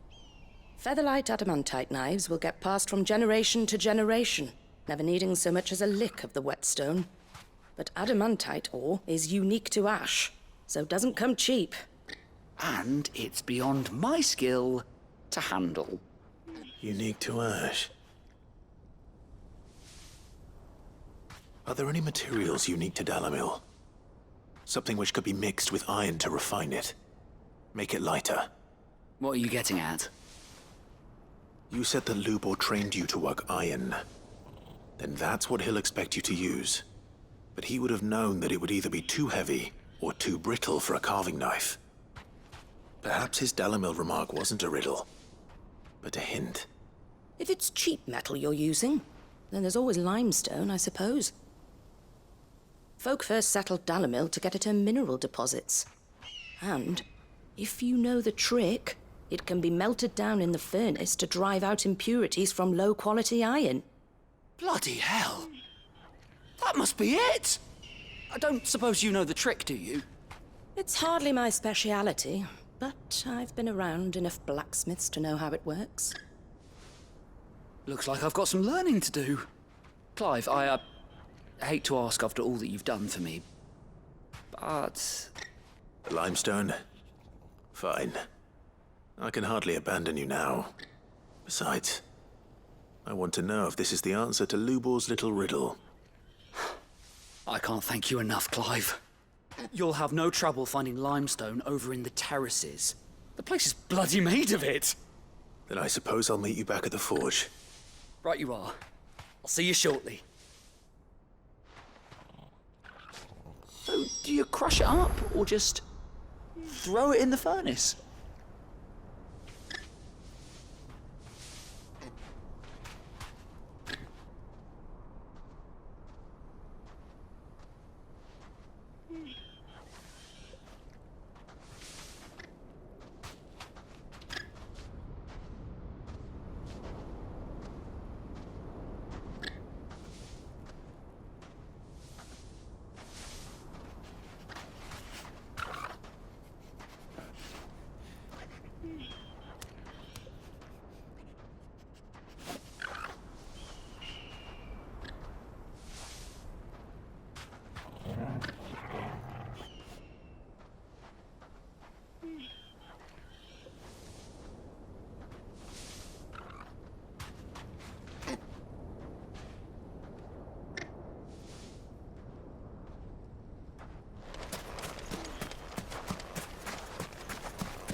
That'll do, girl.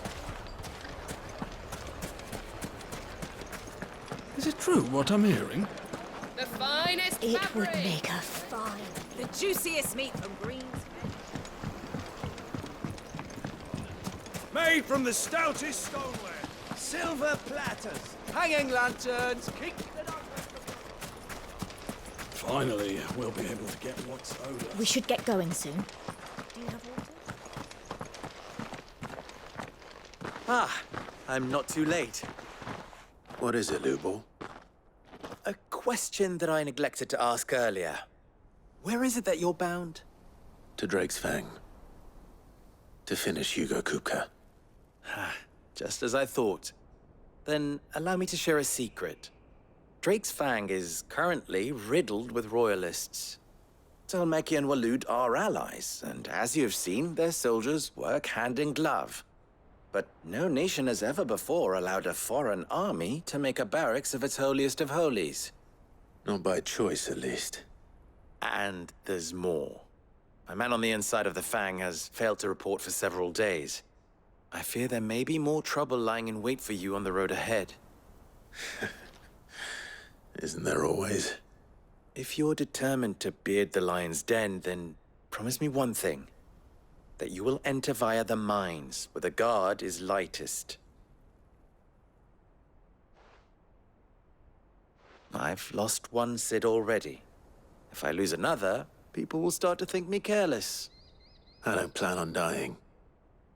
Not before Kupka does, anyway. Well, so long as you have a plan.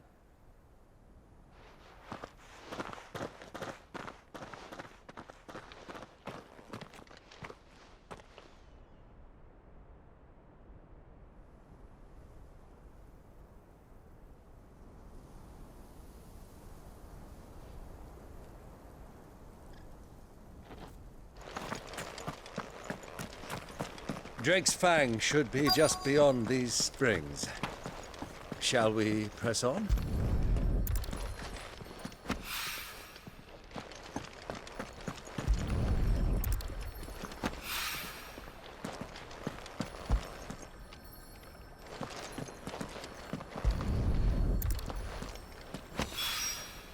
One rock looks a lot like another. But hopefully this is what...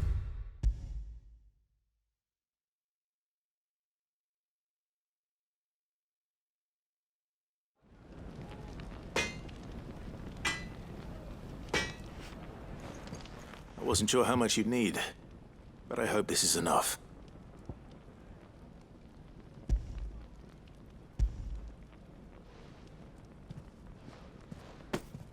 You are one of the good ones, you know that.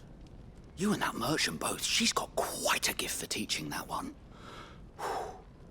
Now, time to see if limestone is the secret weapon we were hoping for.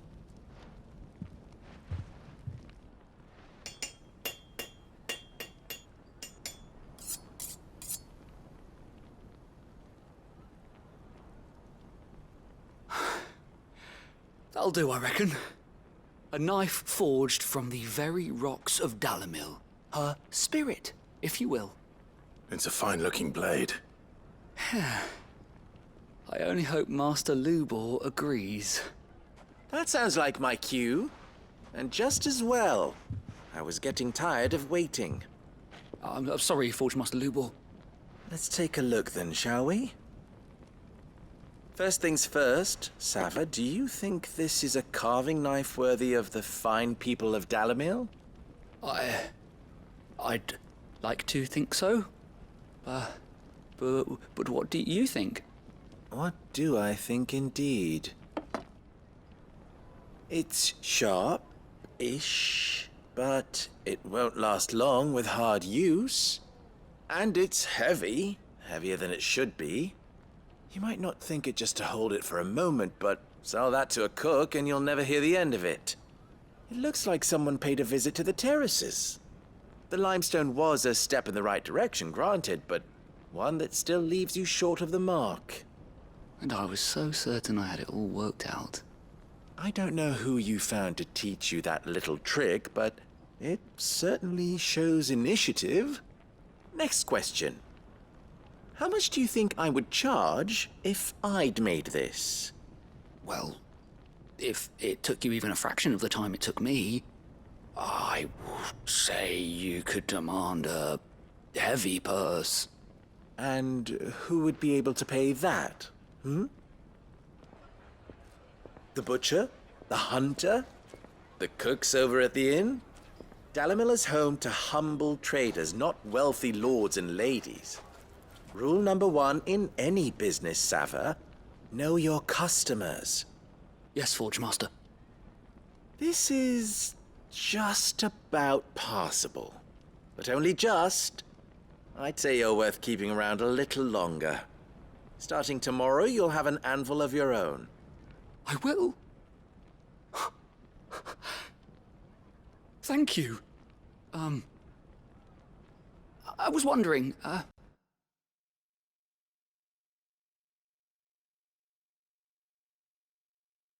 what would you do if you were asked to forge a carving knife? I'd do what I always do. Ask who it's for. If it was for the butcher, I'd make sure it holds an edge. For the hunter, I'd make it as tough as Titan. For the cook, light as a feather. And for the nobleman, I'd make it cost an absolute fortune. There goes a master, all right. It looks like congratulations are in order. I couldn't have done it without you. So much for the Forge Master's riddle, though, eh? The spirit of Dalimil had nothing to do with limestone or anything much at all. Meaning, I had you run around for no good reason. You've passed your test. That's all that matters. You'll have a forge of your own in no time. And when I do, I'll craft you the finest carving knife you have ever seen.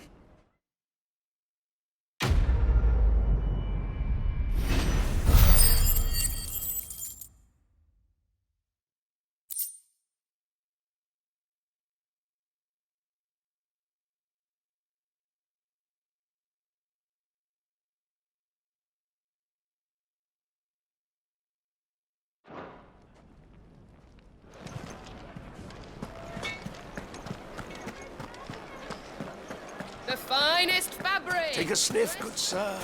Fresh bread, warm from the oven. Here, have a taste. Made from the stoutest stoneware. Hanging lanterns, keep the darkness from your door.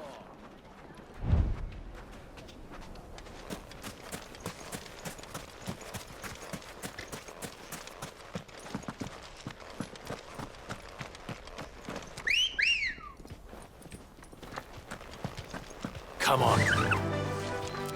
Run like the wind.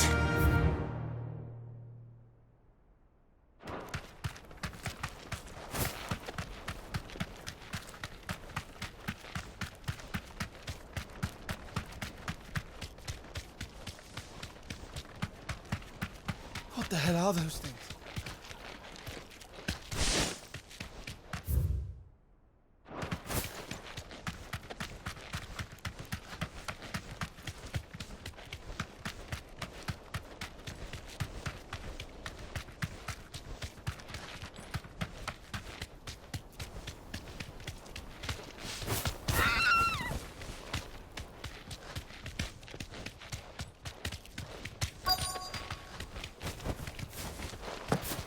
By the flames.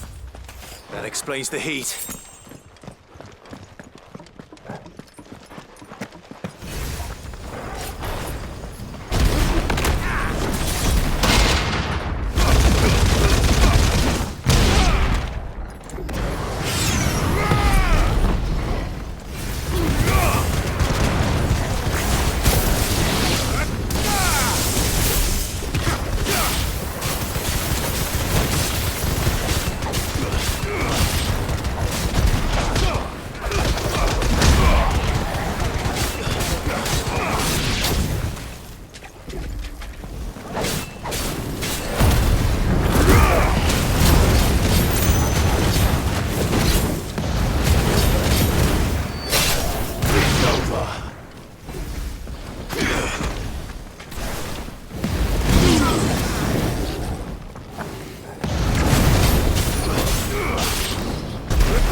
man.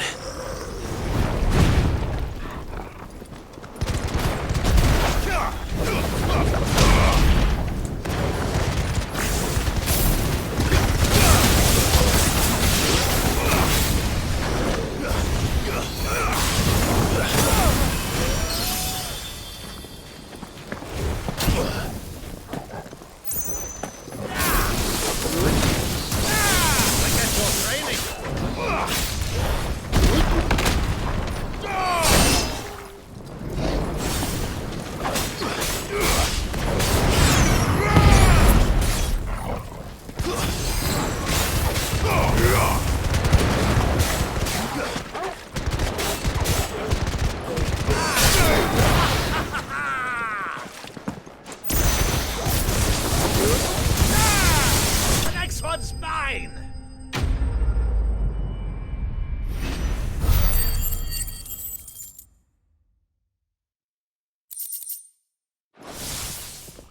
Let's cool things down a bit. Let's hope it's enough to keep the baths from boiling.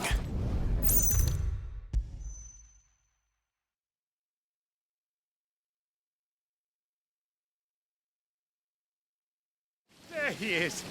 The man who saved my business.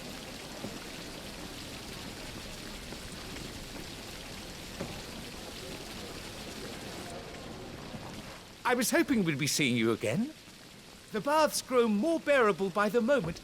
It won't be long now before we are back to business as usual. I'm glad to hear it. Now, tell me this. What did you find at the terraces? What threatened to make me a pauper? Not what I expected, that's for certain.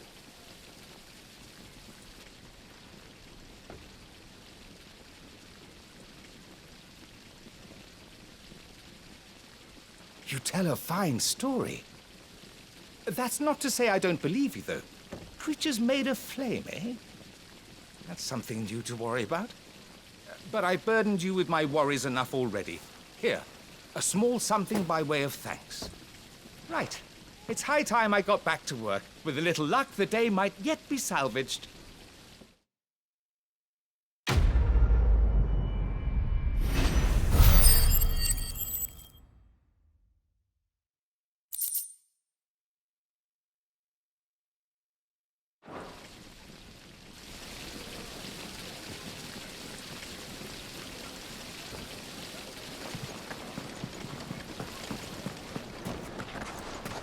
Hanging lanterns, keep... We should get going soon.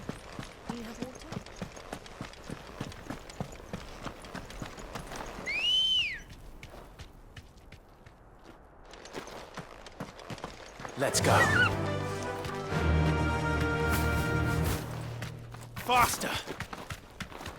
Come on, girl. The gate's open now. We can press on.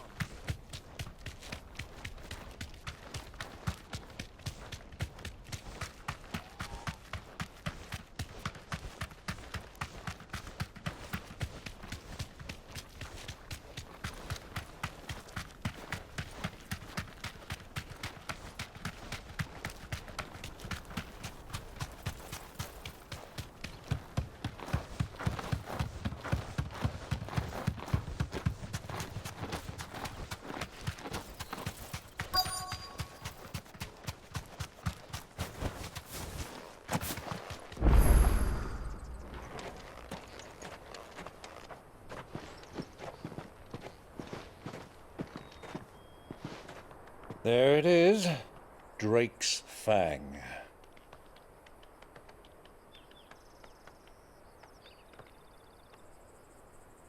Kupka will be hiding inside. Along with goodness knows how many guards, all on highest alert. You'll need to keep your wits about you if you're to reach him. So be careful. I will, Uncle.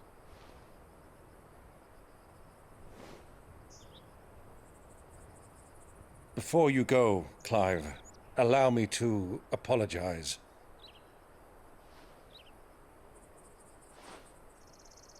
After what befell at Phoenix Gate and the crisis that followed in its wake, I fled. I retreated to my counting house and danced attendance upon the vicereine in the hope it would bring me favor. I betrayed my nation to save my skin, like the coward I am. And I'm sorry. Uncle, please. It's not too late, Clive. Rosaria is yours by right, and there are those that would help you to take it back. Had I the courage of my brother, I might already have done so. But that ship has sailed. You, however... No. Forgive me, but I cannot. I fight to build a new world now. A better world. Where men can live and die on their own terms. I was raised in a nation that strove to improve the plight of bearers.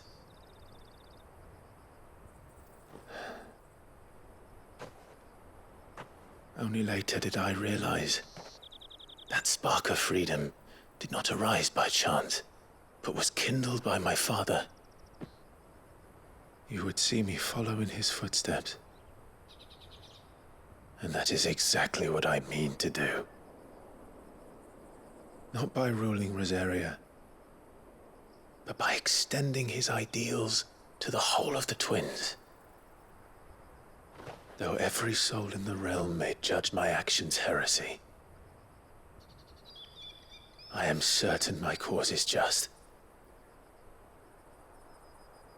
You really are just like him, you know?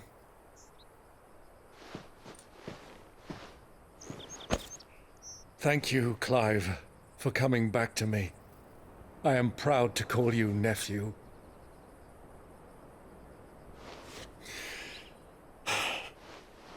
Well then, this is where we must part ways.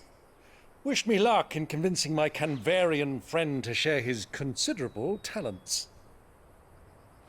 I mean to plunder his coffers and prove myself worthy of a place in your merry band. Till then, my boy. Till then, go safely, Uncle. And you, nephew. We have much to catch up on, you and I. I shall expect you to regale me with the tales of all your adventures when next we meet. You can regale me too, Torgal.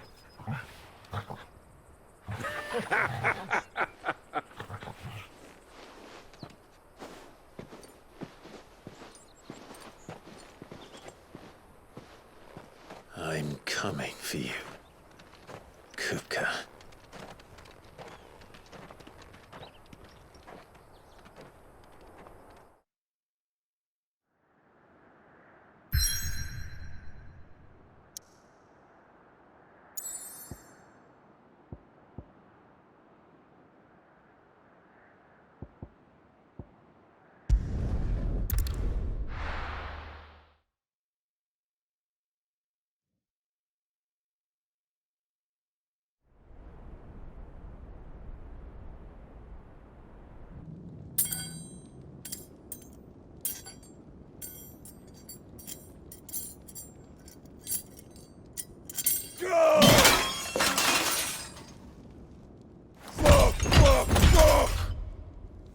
What have they stored? What has that gutter rat done to me?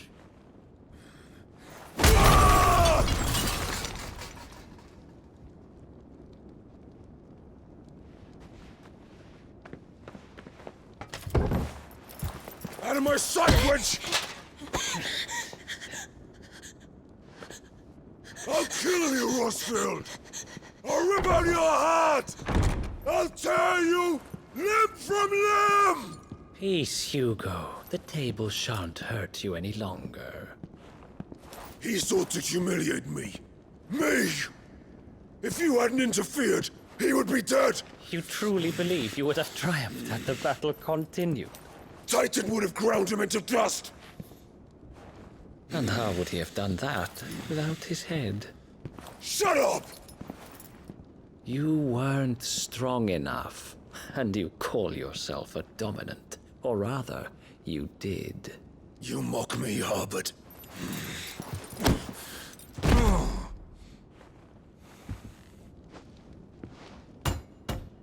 Do you see, Hugo?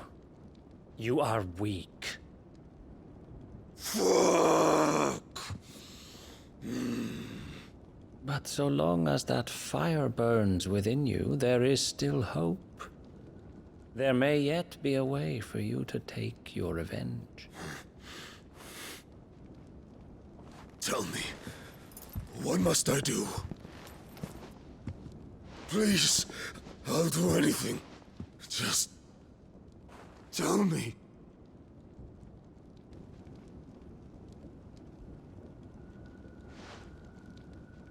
The heart. What of it?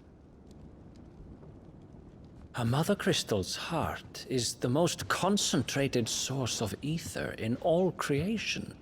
Perhaps you could take advantage of that. Of course, the crystal would not yield her blessing to any ordinary man. But then, you are no ordinary man, are you, Hugo? Clive Rossfield stole your power, but others have suffered a similar fate, and still managed to find the strength to conjure their icon. Like Benedicta Harmon.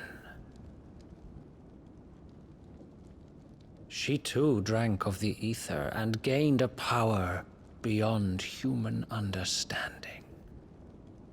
She did.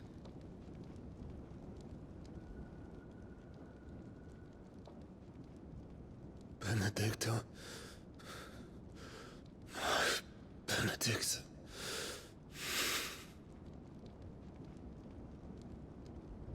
I'll do it. My love. I'll avenge you.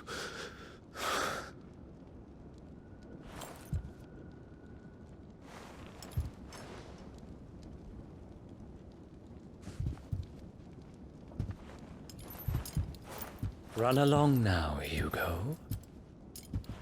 You need only follow the light.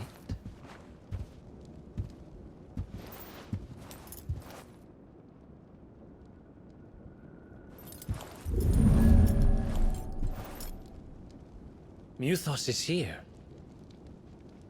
Very well, it shall be so. You may leave everything to me, Your Majesty.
Orcs.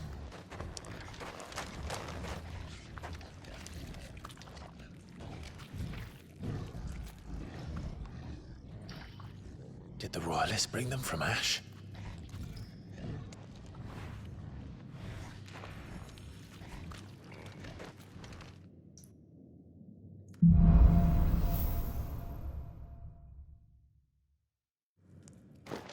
Are the Beastmen part of the Waluda army now? How the hell did that happen?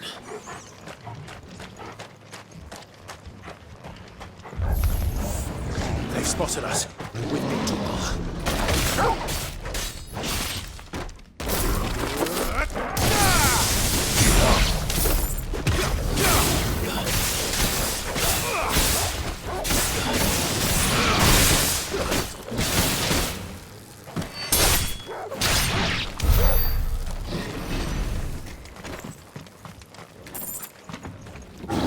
Taken over the entire mine.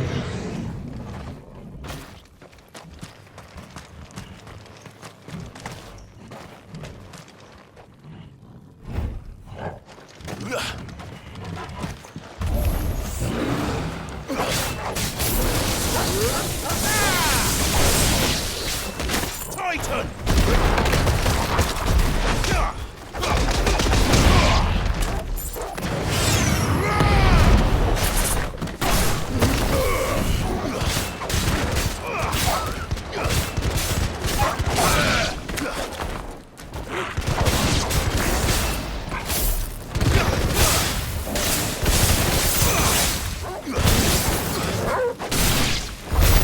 So much for the men of the Rock. Dhalmekia's finest.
Animals.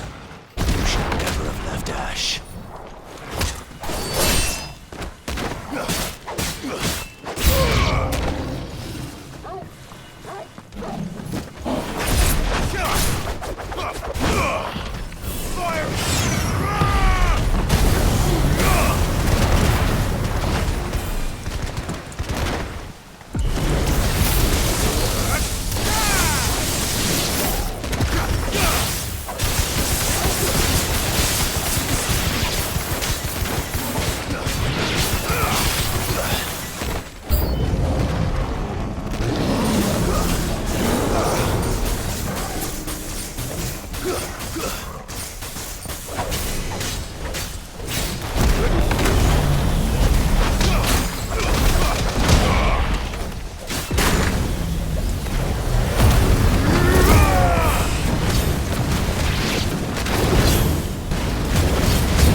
This must be the way out.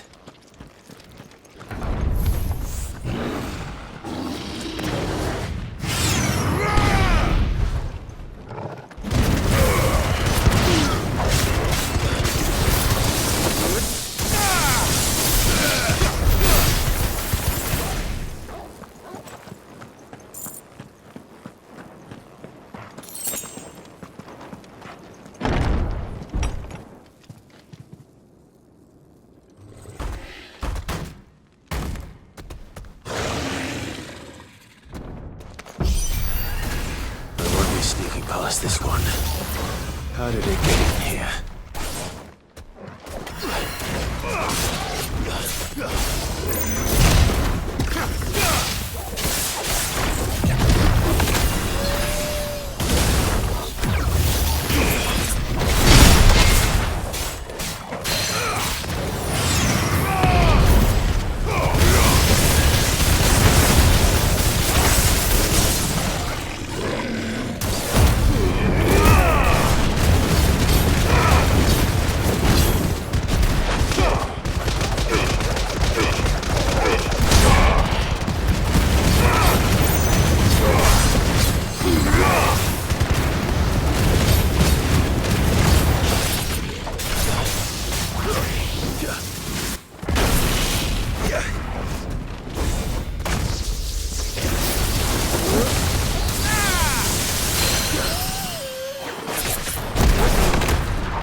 Flames. Come on, Torgal.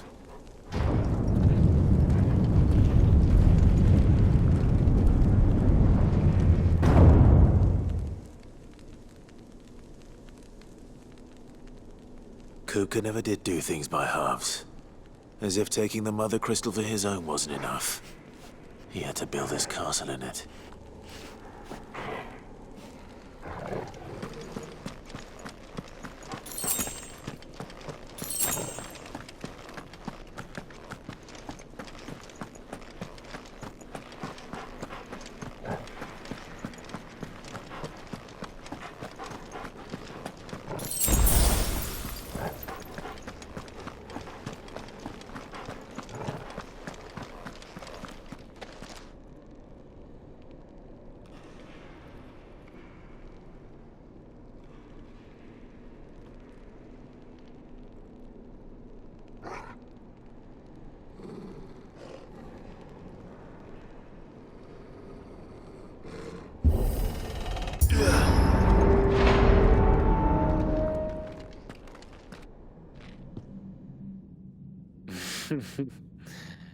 Let the trial begin.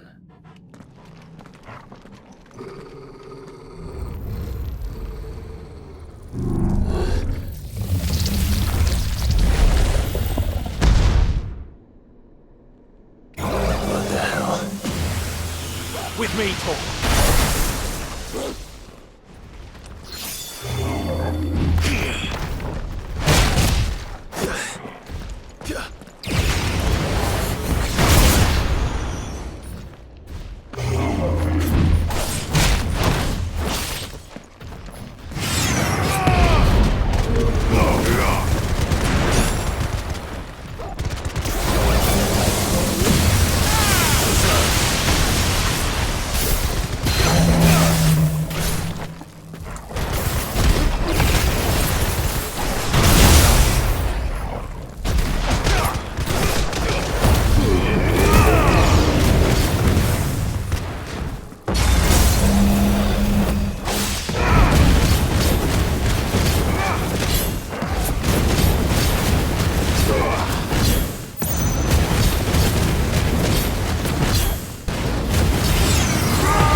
Seems we're expected.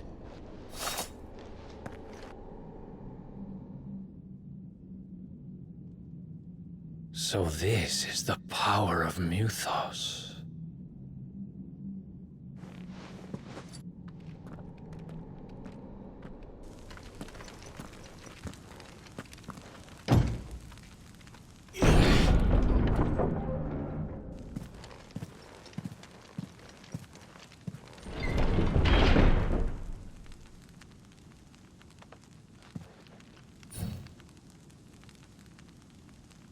Did the orcs do this too?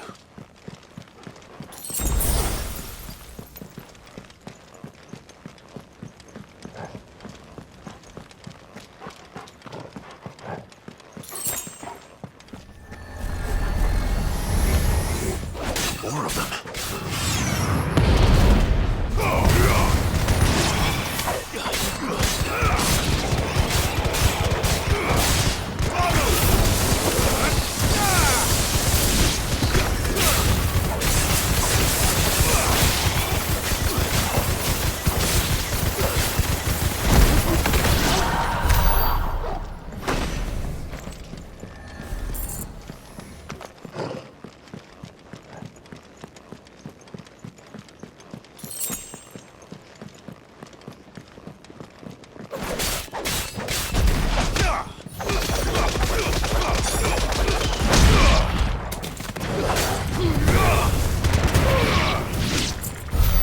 What the hell is going on?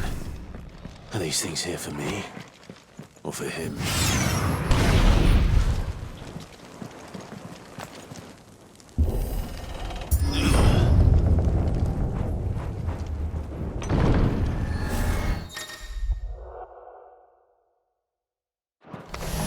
All right.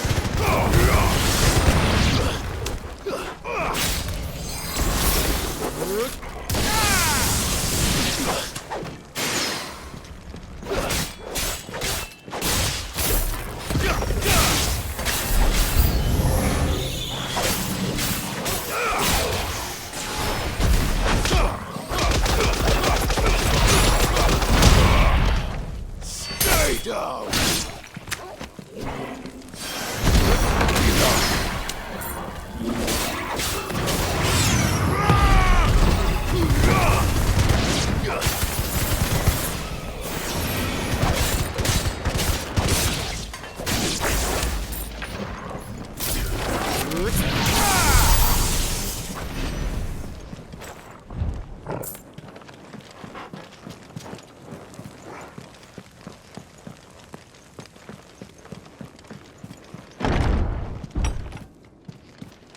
First orcs, now these nightmares.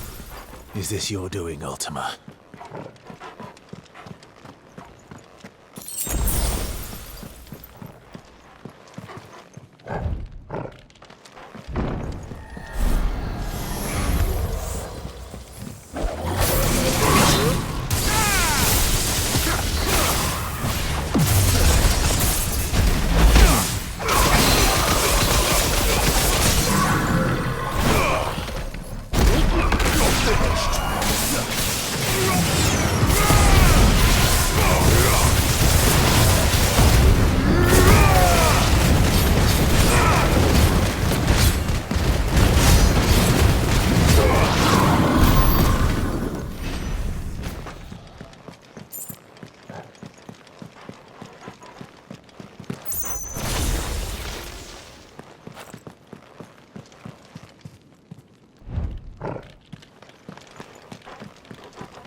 You've been busy, Kupka.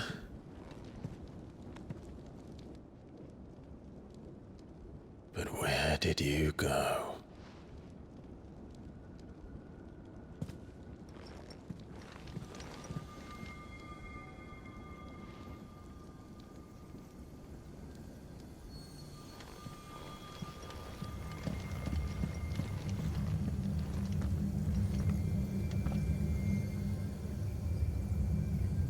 The heart.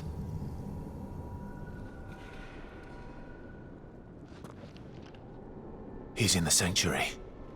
I can feel it. Come on, Torgal.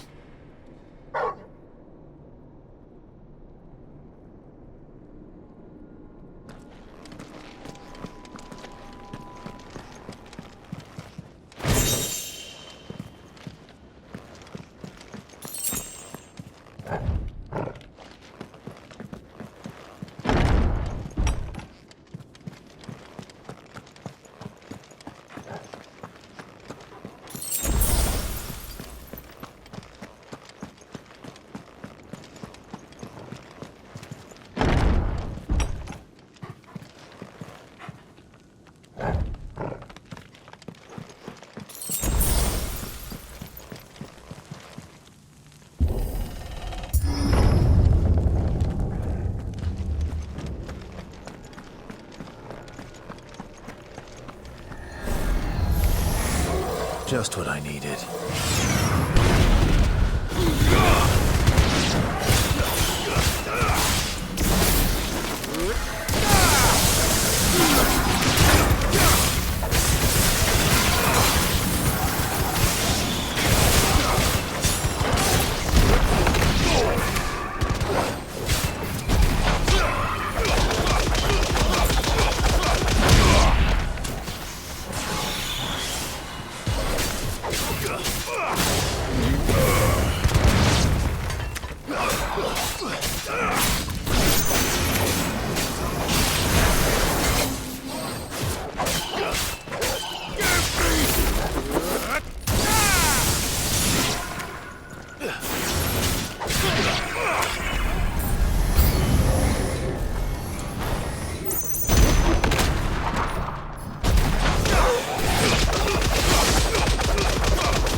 Benedicta, my everything.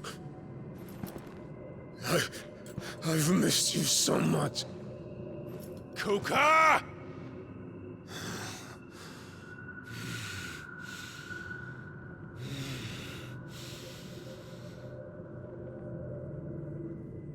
I swear to you, my love, we will never be parted again. What's wrong with him?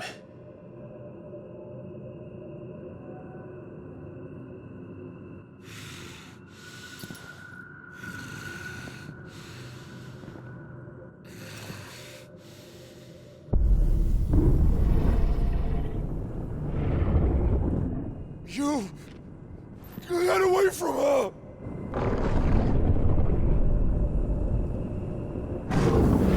Benedicta!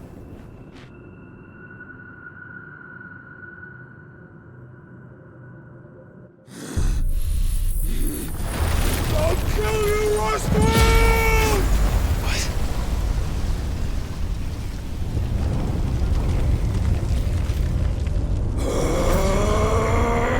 Oh shit, he's priming.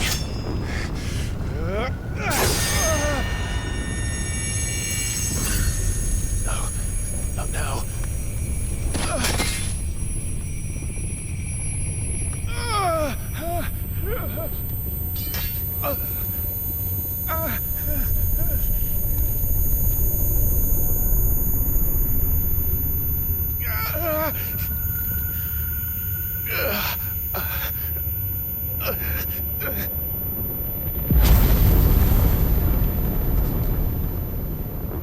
Come on.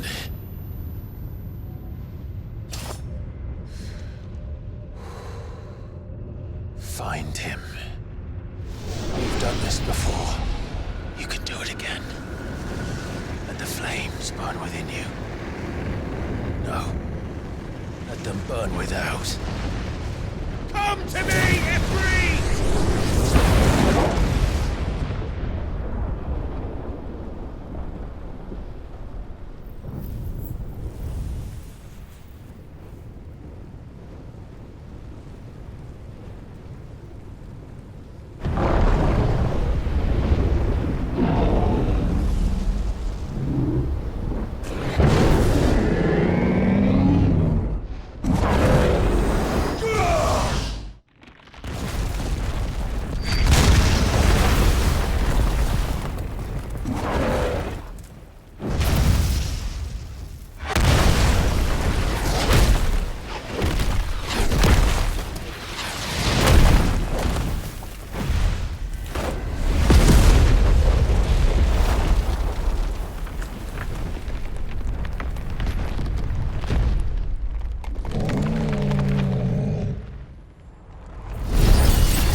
So could I!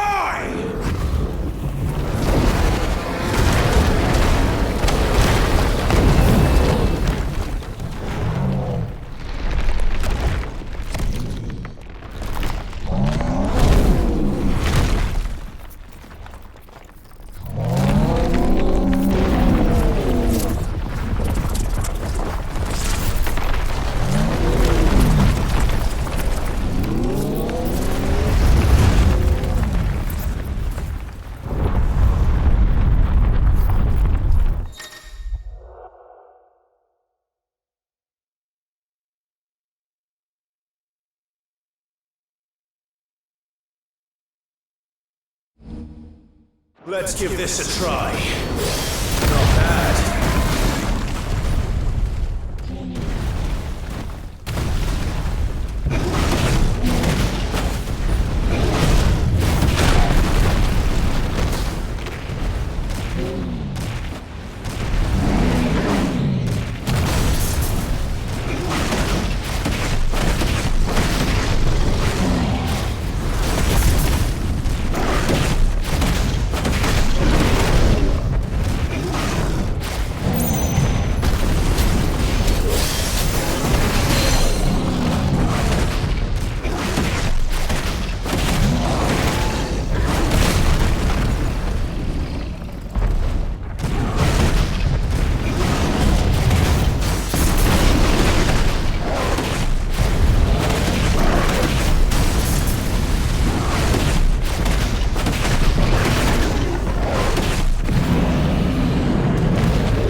Kuka!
Heads up, Hugo!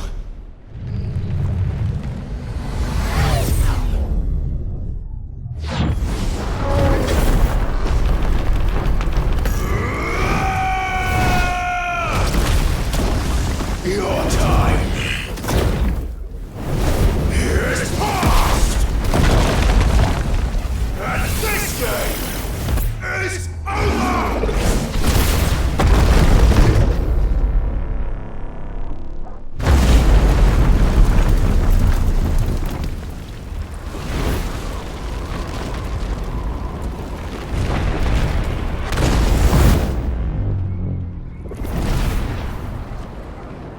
Die, damn you!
Is that you, Ultima?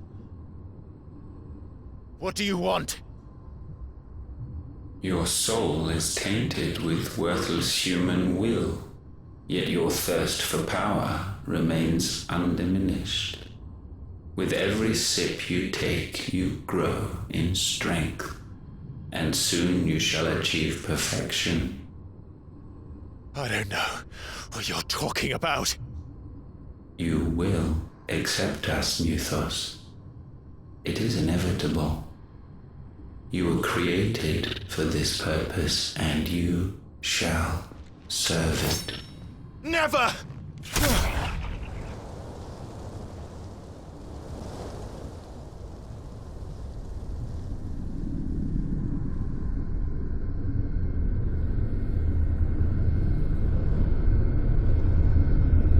Fight it, Clive!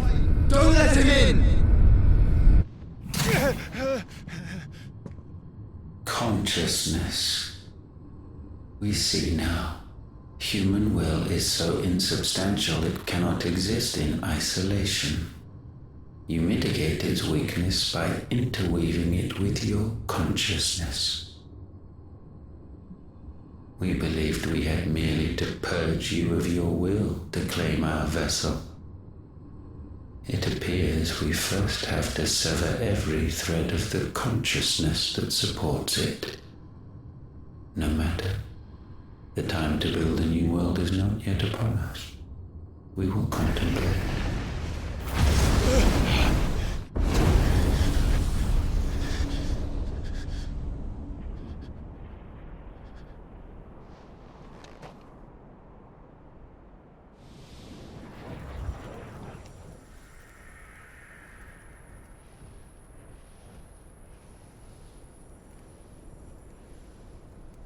Thank you, Joshua.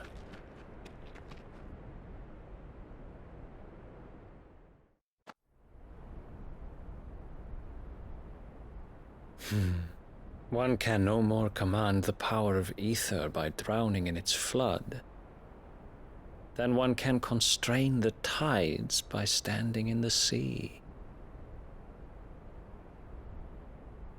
I had thought Hugo wiser than this, but it seems his head was full of rocks after all. Titan was strong. Your Majesty.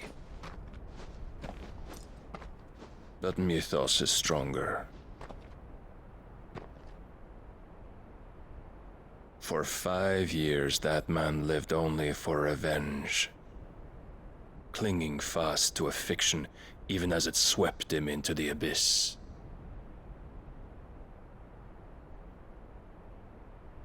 One cannot change one's nature through force of will alone. Only the Almighty can do that.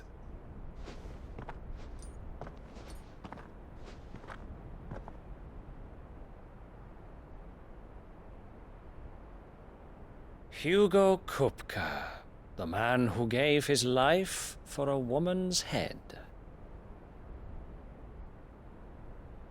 A fool like all the rest.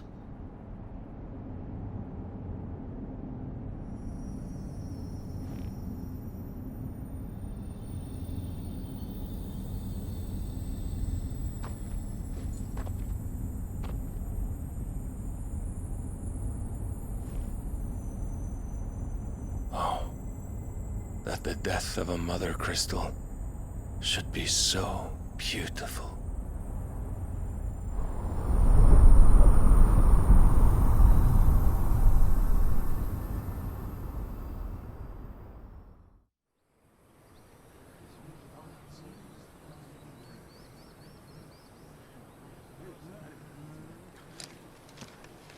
Some medicine, my lord?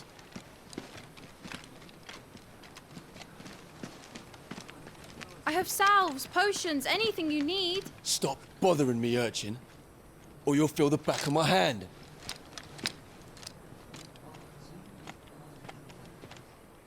You must consider your health, my prince.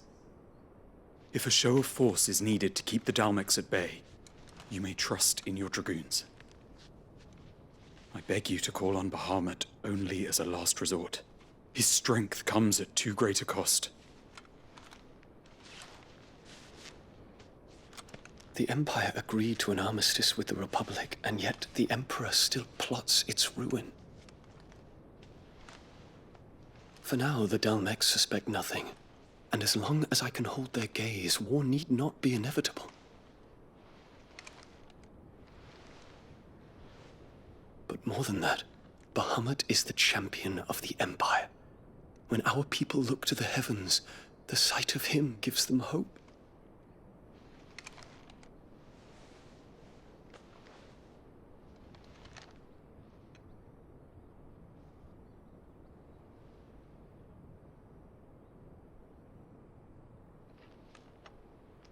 Forgive me, Terence. Would that you were my master. But alas. I will always be your loyal servant.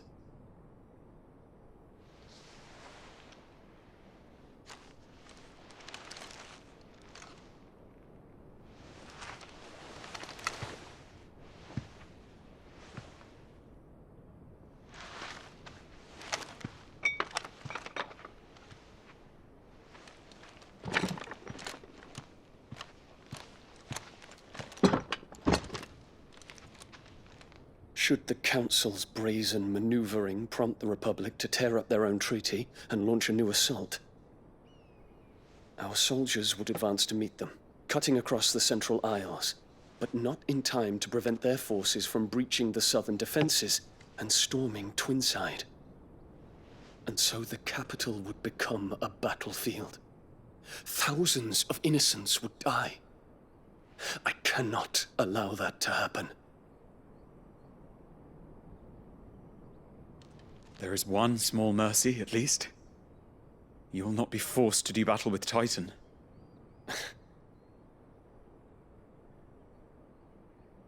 Would that I could avoid doing battle at all. 1,000 pardons, Your Highness. What is it?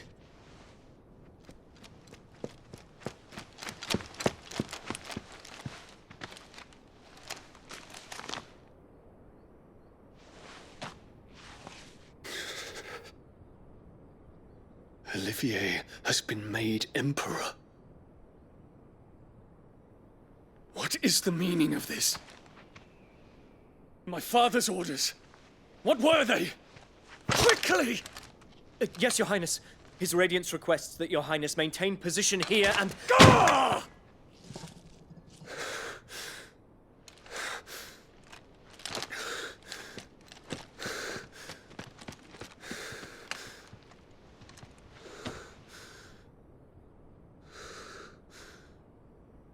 Terence. Yes, my prince. I must go to the palace. I'll ready your steed.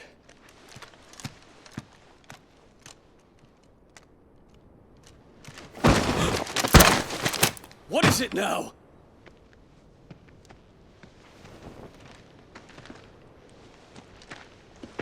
Forgive the intrusion, Your Highness. I know you. At ease. We stand in the presence of the Phoenix. You wouldn't want to get your fingers burned. I hope I'm not interrupting. Not at all. Though I admit, I did not expect such a distinguished guest. How many years has it been since the Remembrance ceremony? 20? I thought you long dead. Do I address a ghost? Many have told me that I look like one. But no. I'm alive. Just. Prince Dion of the House Lesage, I have a tale to tell you.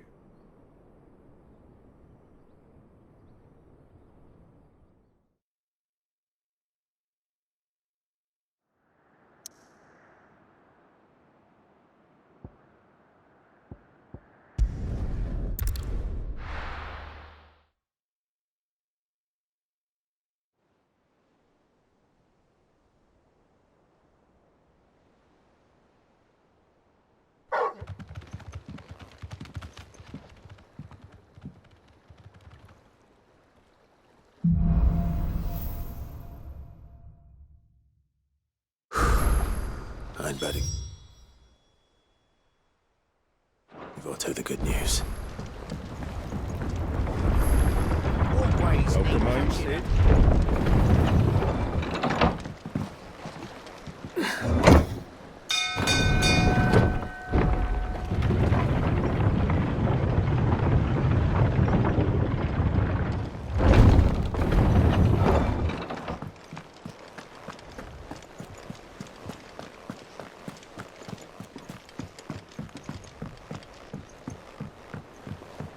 We're seeing troops amassing at every border crossing. Clive, you're back. I am. And with glad tidings for once. Hugo Kupka is no more. Well, I'll be. All of our comrades who lost their lives back at Sid's place be smiling down at you right now. We had a stolus from Lubor saying Drake's Fang had fallen. I expect that was your doing as well, was it? It's a long story. One for the history books, I'll bet. Welcome home, Clive. It's good to be back. You look better. I feel it. Which means I'm coming on your next little adventure. You're not leaving me behind again. Wouldn't dream of it. Otto. Any, word on the Royalist movements since I've been away? Shouldn't you be putting your feet up? If you really want to know, go and have a word with Vivian. Thank you. I will.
Good girl.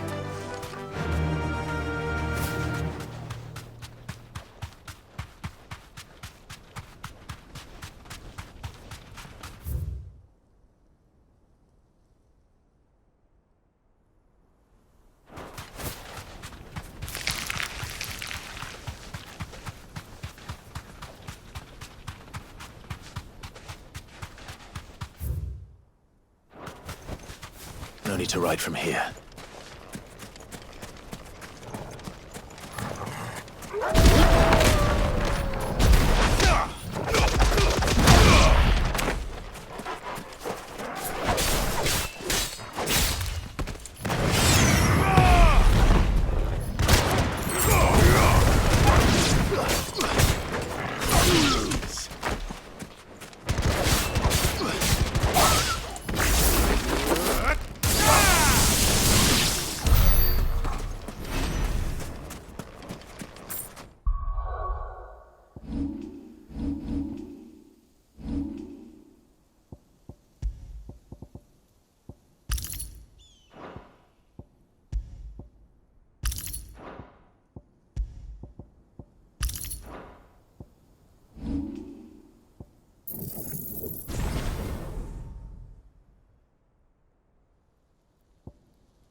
Ready, go?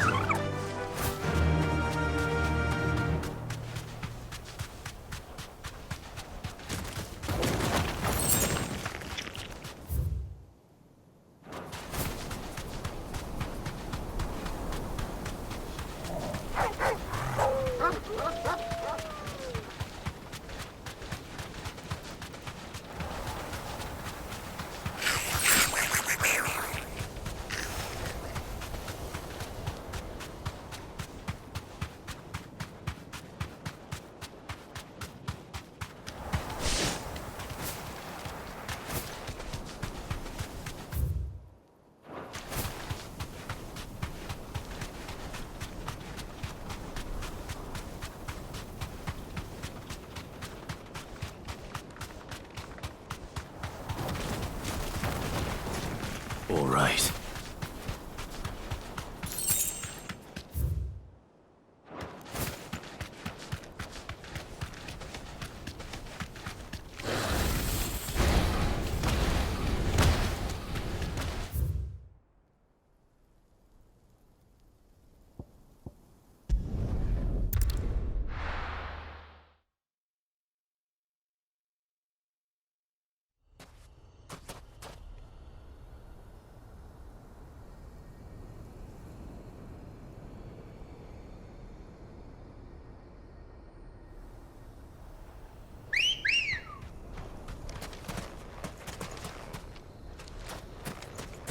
Ready, go? Yeah!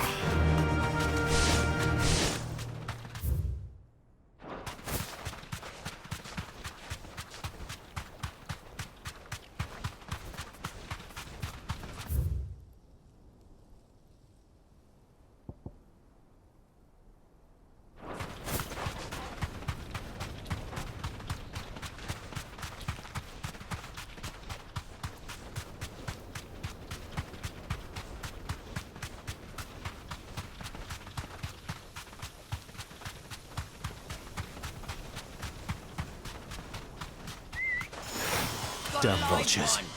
Preying on the trade caravans. You've picked the wrong target.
safe.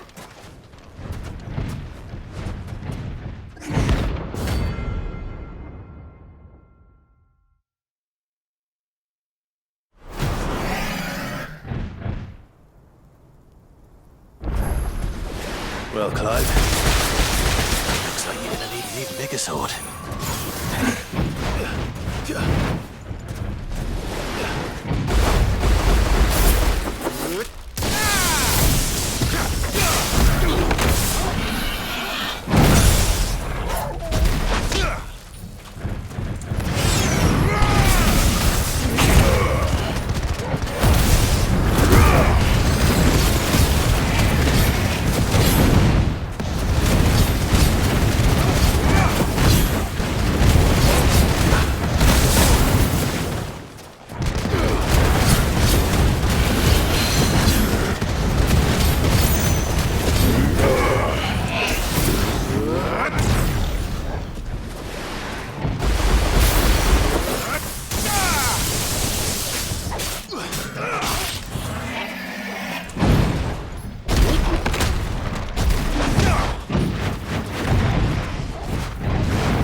It should have stayed in its shell.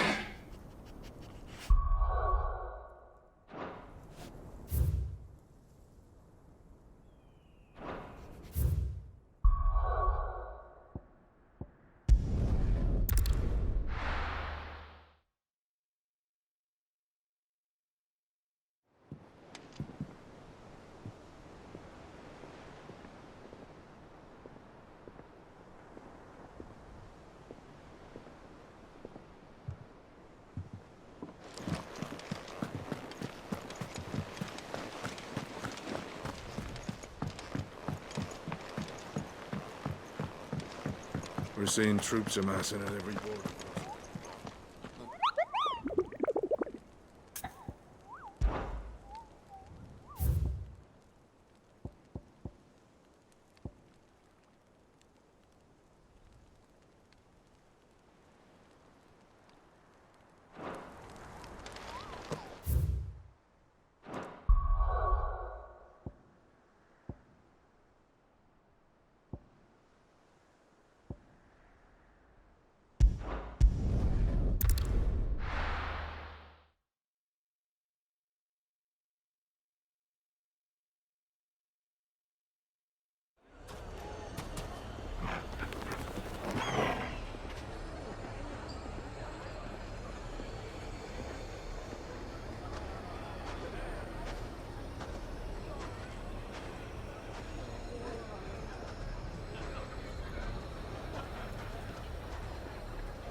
Ready, go?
No mistakes.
Ready, go? Faster!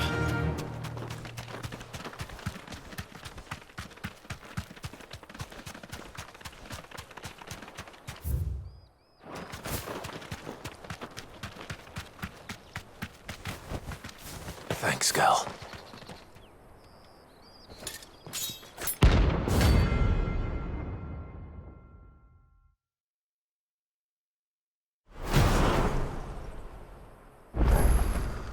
My blade yet hungers, that's why. Come, let us feast on your flesh. Your feasting days are over.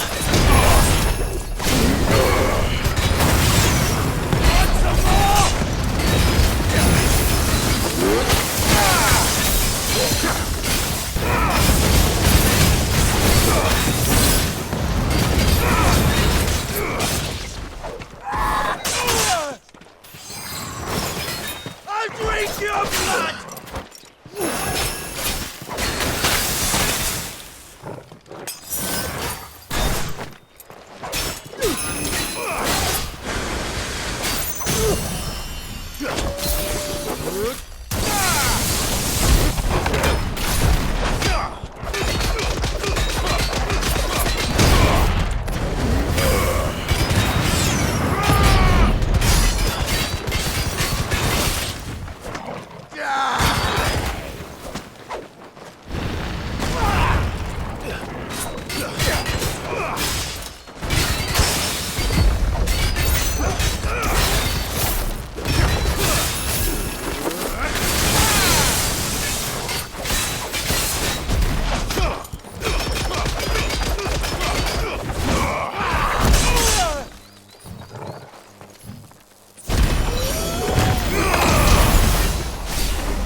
Those who kill for sport deserve no better. Come on. Yeah!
You deserve a rest.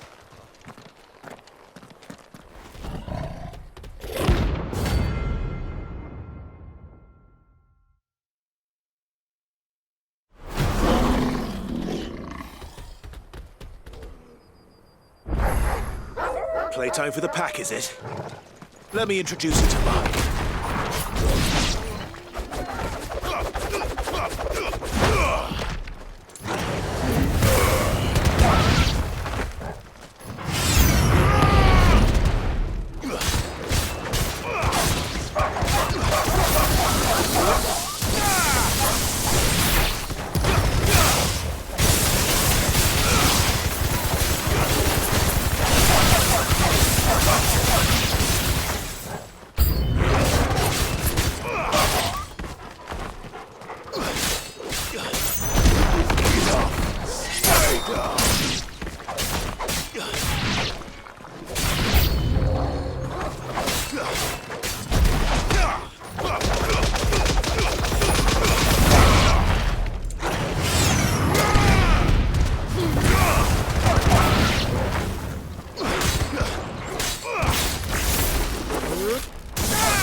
And then there was one.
That wasn't too bad, was it, Torgal?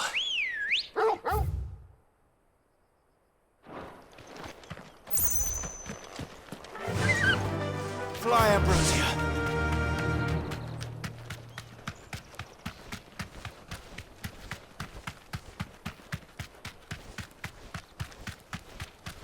Time to fight.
to the stables, girl.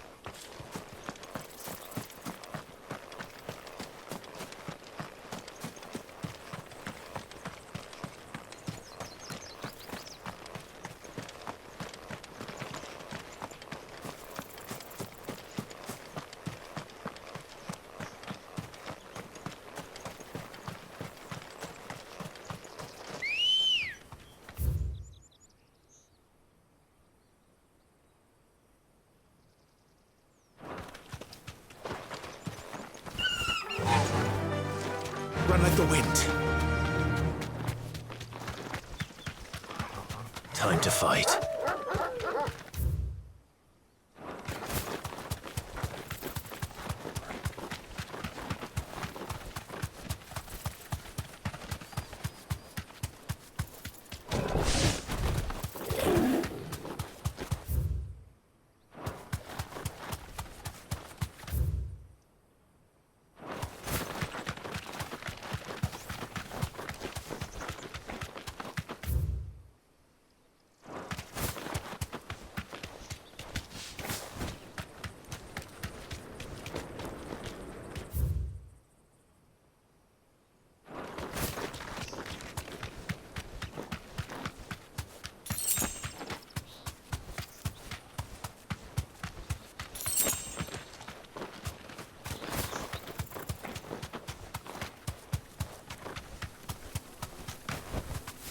Be safe.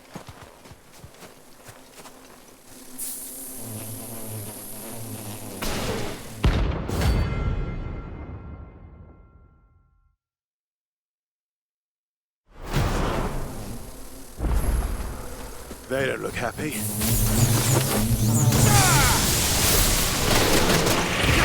There's a good boy.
Come on!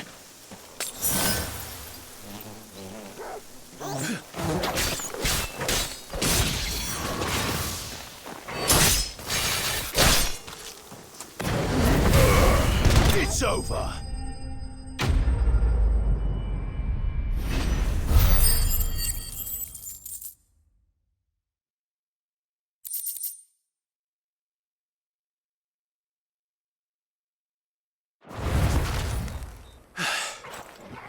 Peace.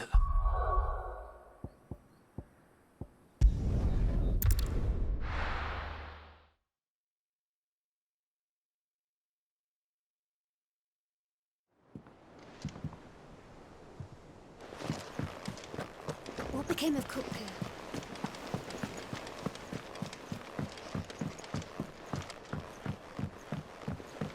We're seeing troops amassing at every corner.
Clive. What do you want?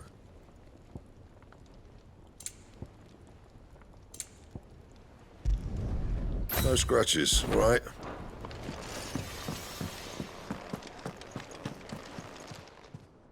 And what can I do for you?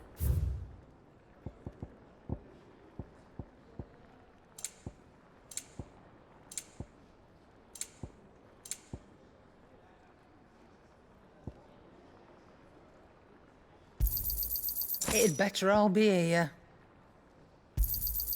You're rubbing me blind, you know. And how were you gonna carry all that?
How do?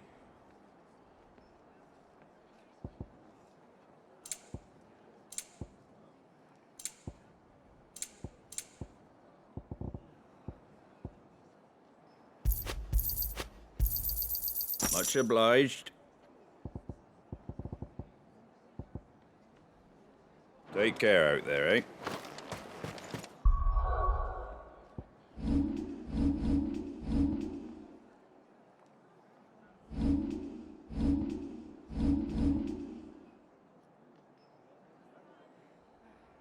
Thank you for sticking with us.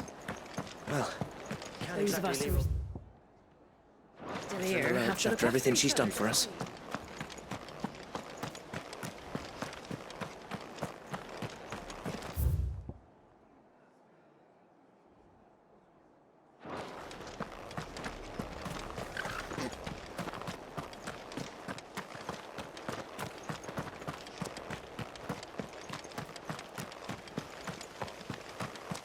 Naught but wild beasts, this end.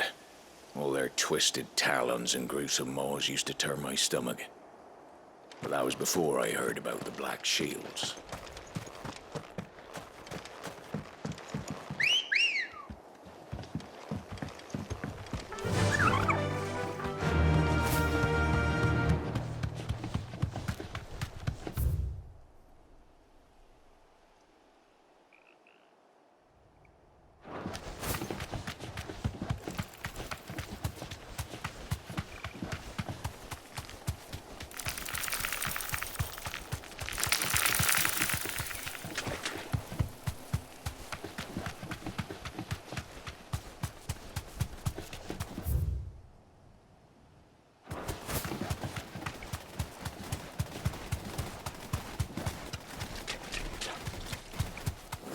Time to fight.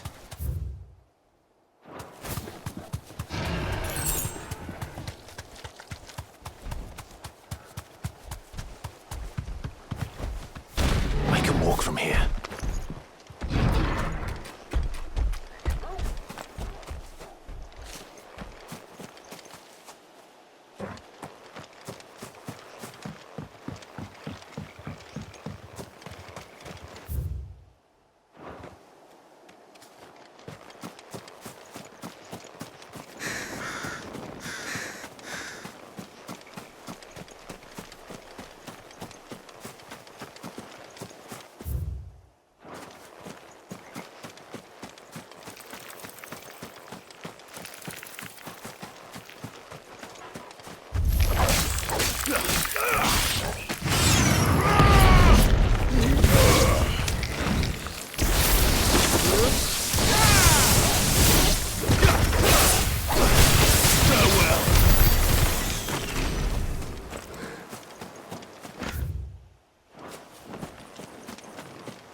Another relic of the Fallen. Well, it seems this one has a little more life left in it. All right, then.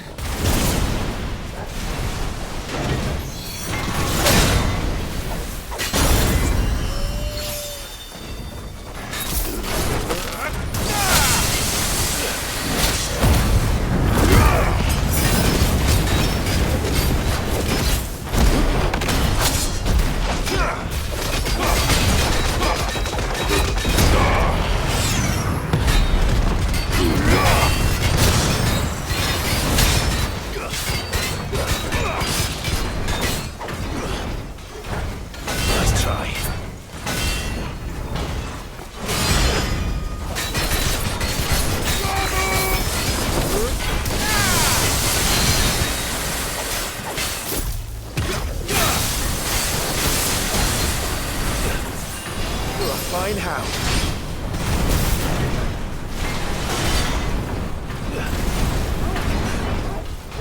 Too slow.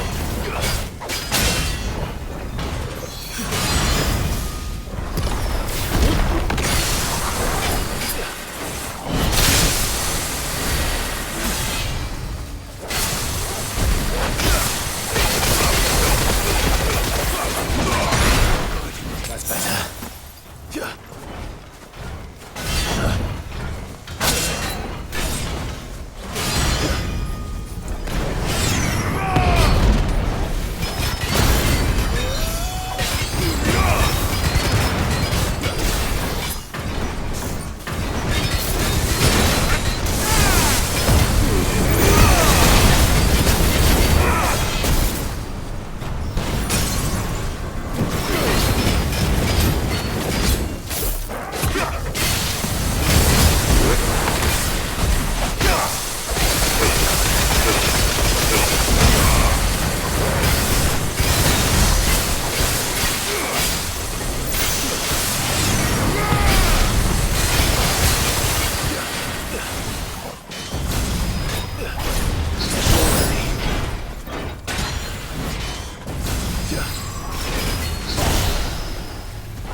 fine hand.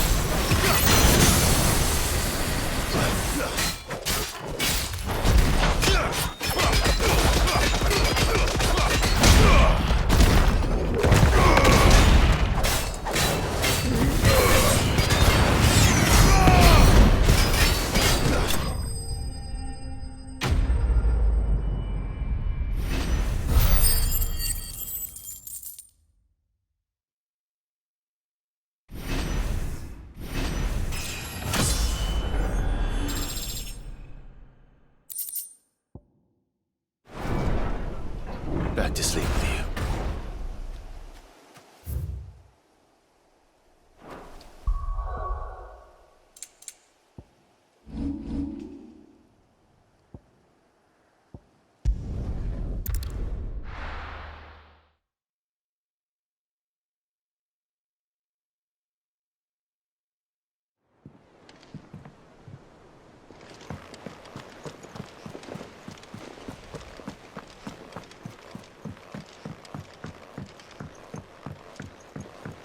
We're seeing troops amassing at every border crossing. No surprises there. Oh, I wasn't expecting you back so soon. Here you are.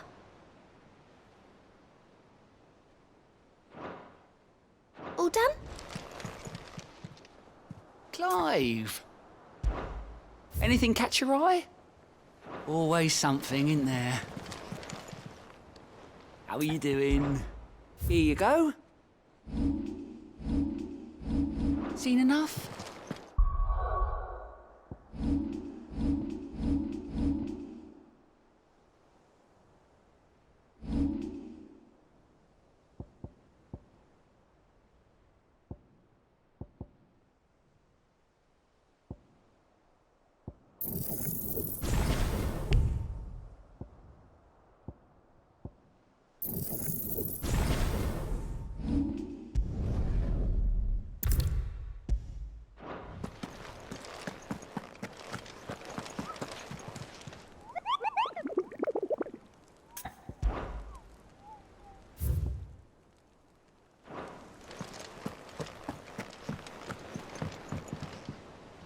Ah, the conquering hero returns.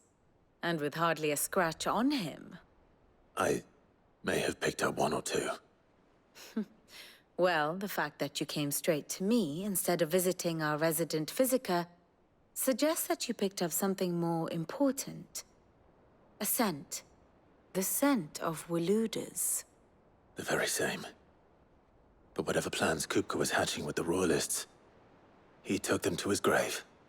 As did his men. Slaughtered by the orcs who'd taken over the Fang. Orcs, Vivian. I've never seen such creatures in Storm before. The Waludas must have ferried them over from Ash, but why? Why work to rescue Kupka only to invade his home, the mother crystal of an allied nation, and let both fall? It makes no sense. Do you know the tale of the blind men and the Adamantus? One can often be led astray by focusing too closely on individual details. One must instead see the bigger picture. And what bigger picture is there than my map?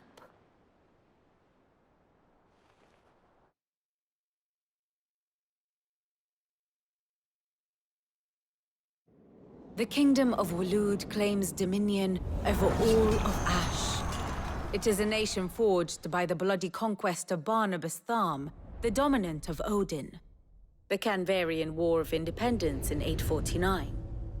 The Battle of the Twin Realms in 865. The Battle of Belinus Tor in 873. Wheresoever his armies fought, Odin was found where the fighting was fiercest. But of late, the warrior king appears to have laid his sword to rest. Battle rages for control of the crystalline dominion. Yet Tharm sends not a single ship in support of his Dhalmekian allies. Meanwhile, the Blight ravages great swathes of Ash. Yet warlike Waloed shows not the faintest interest in laying claim to untouched lands. So why go to the trouble of sending an army of orcs into the heart of Drake's Fang? only to make no attempt to claim the Mother Crystal for Waloed. It can hardly be for lack of men. Tharm's armies rival any in the Twins. No. We have not seen the last of the Waloed Standard. Odin will ride again. It is but a question of when. And on that day, who will be trampled underfoot?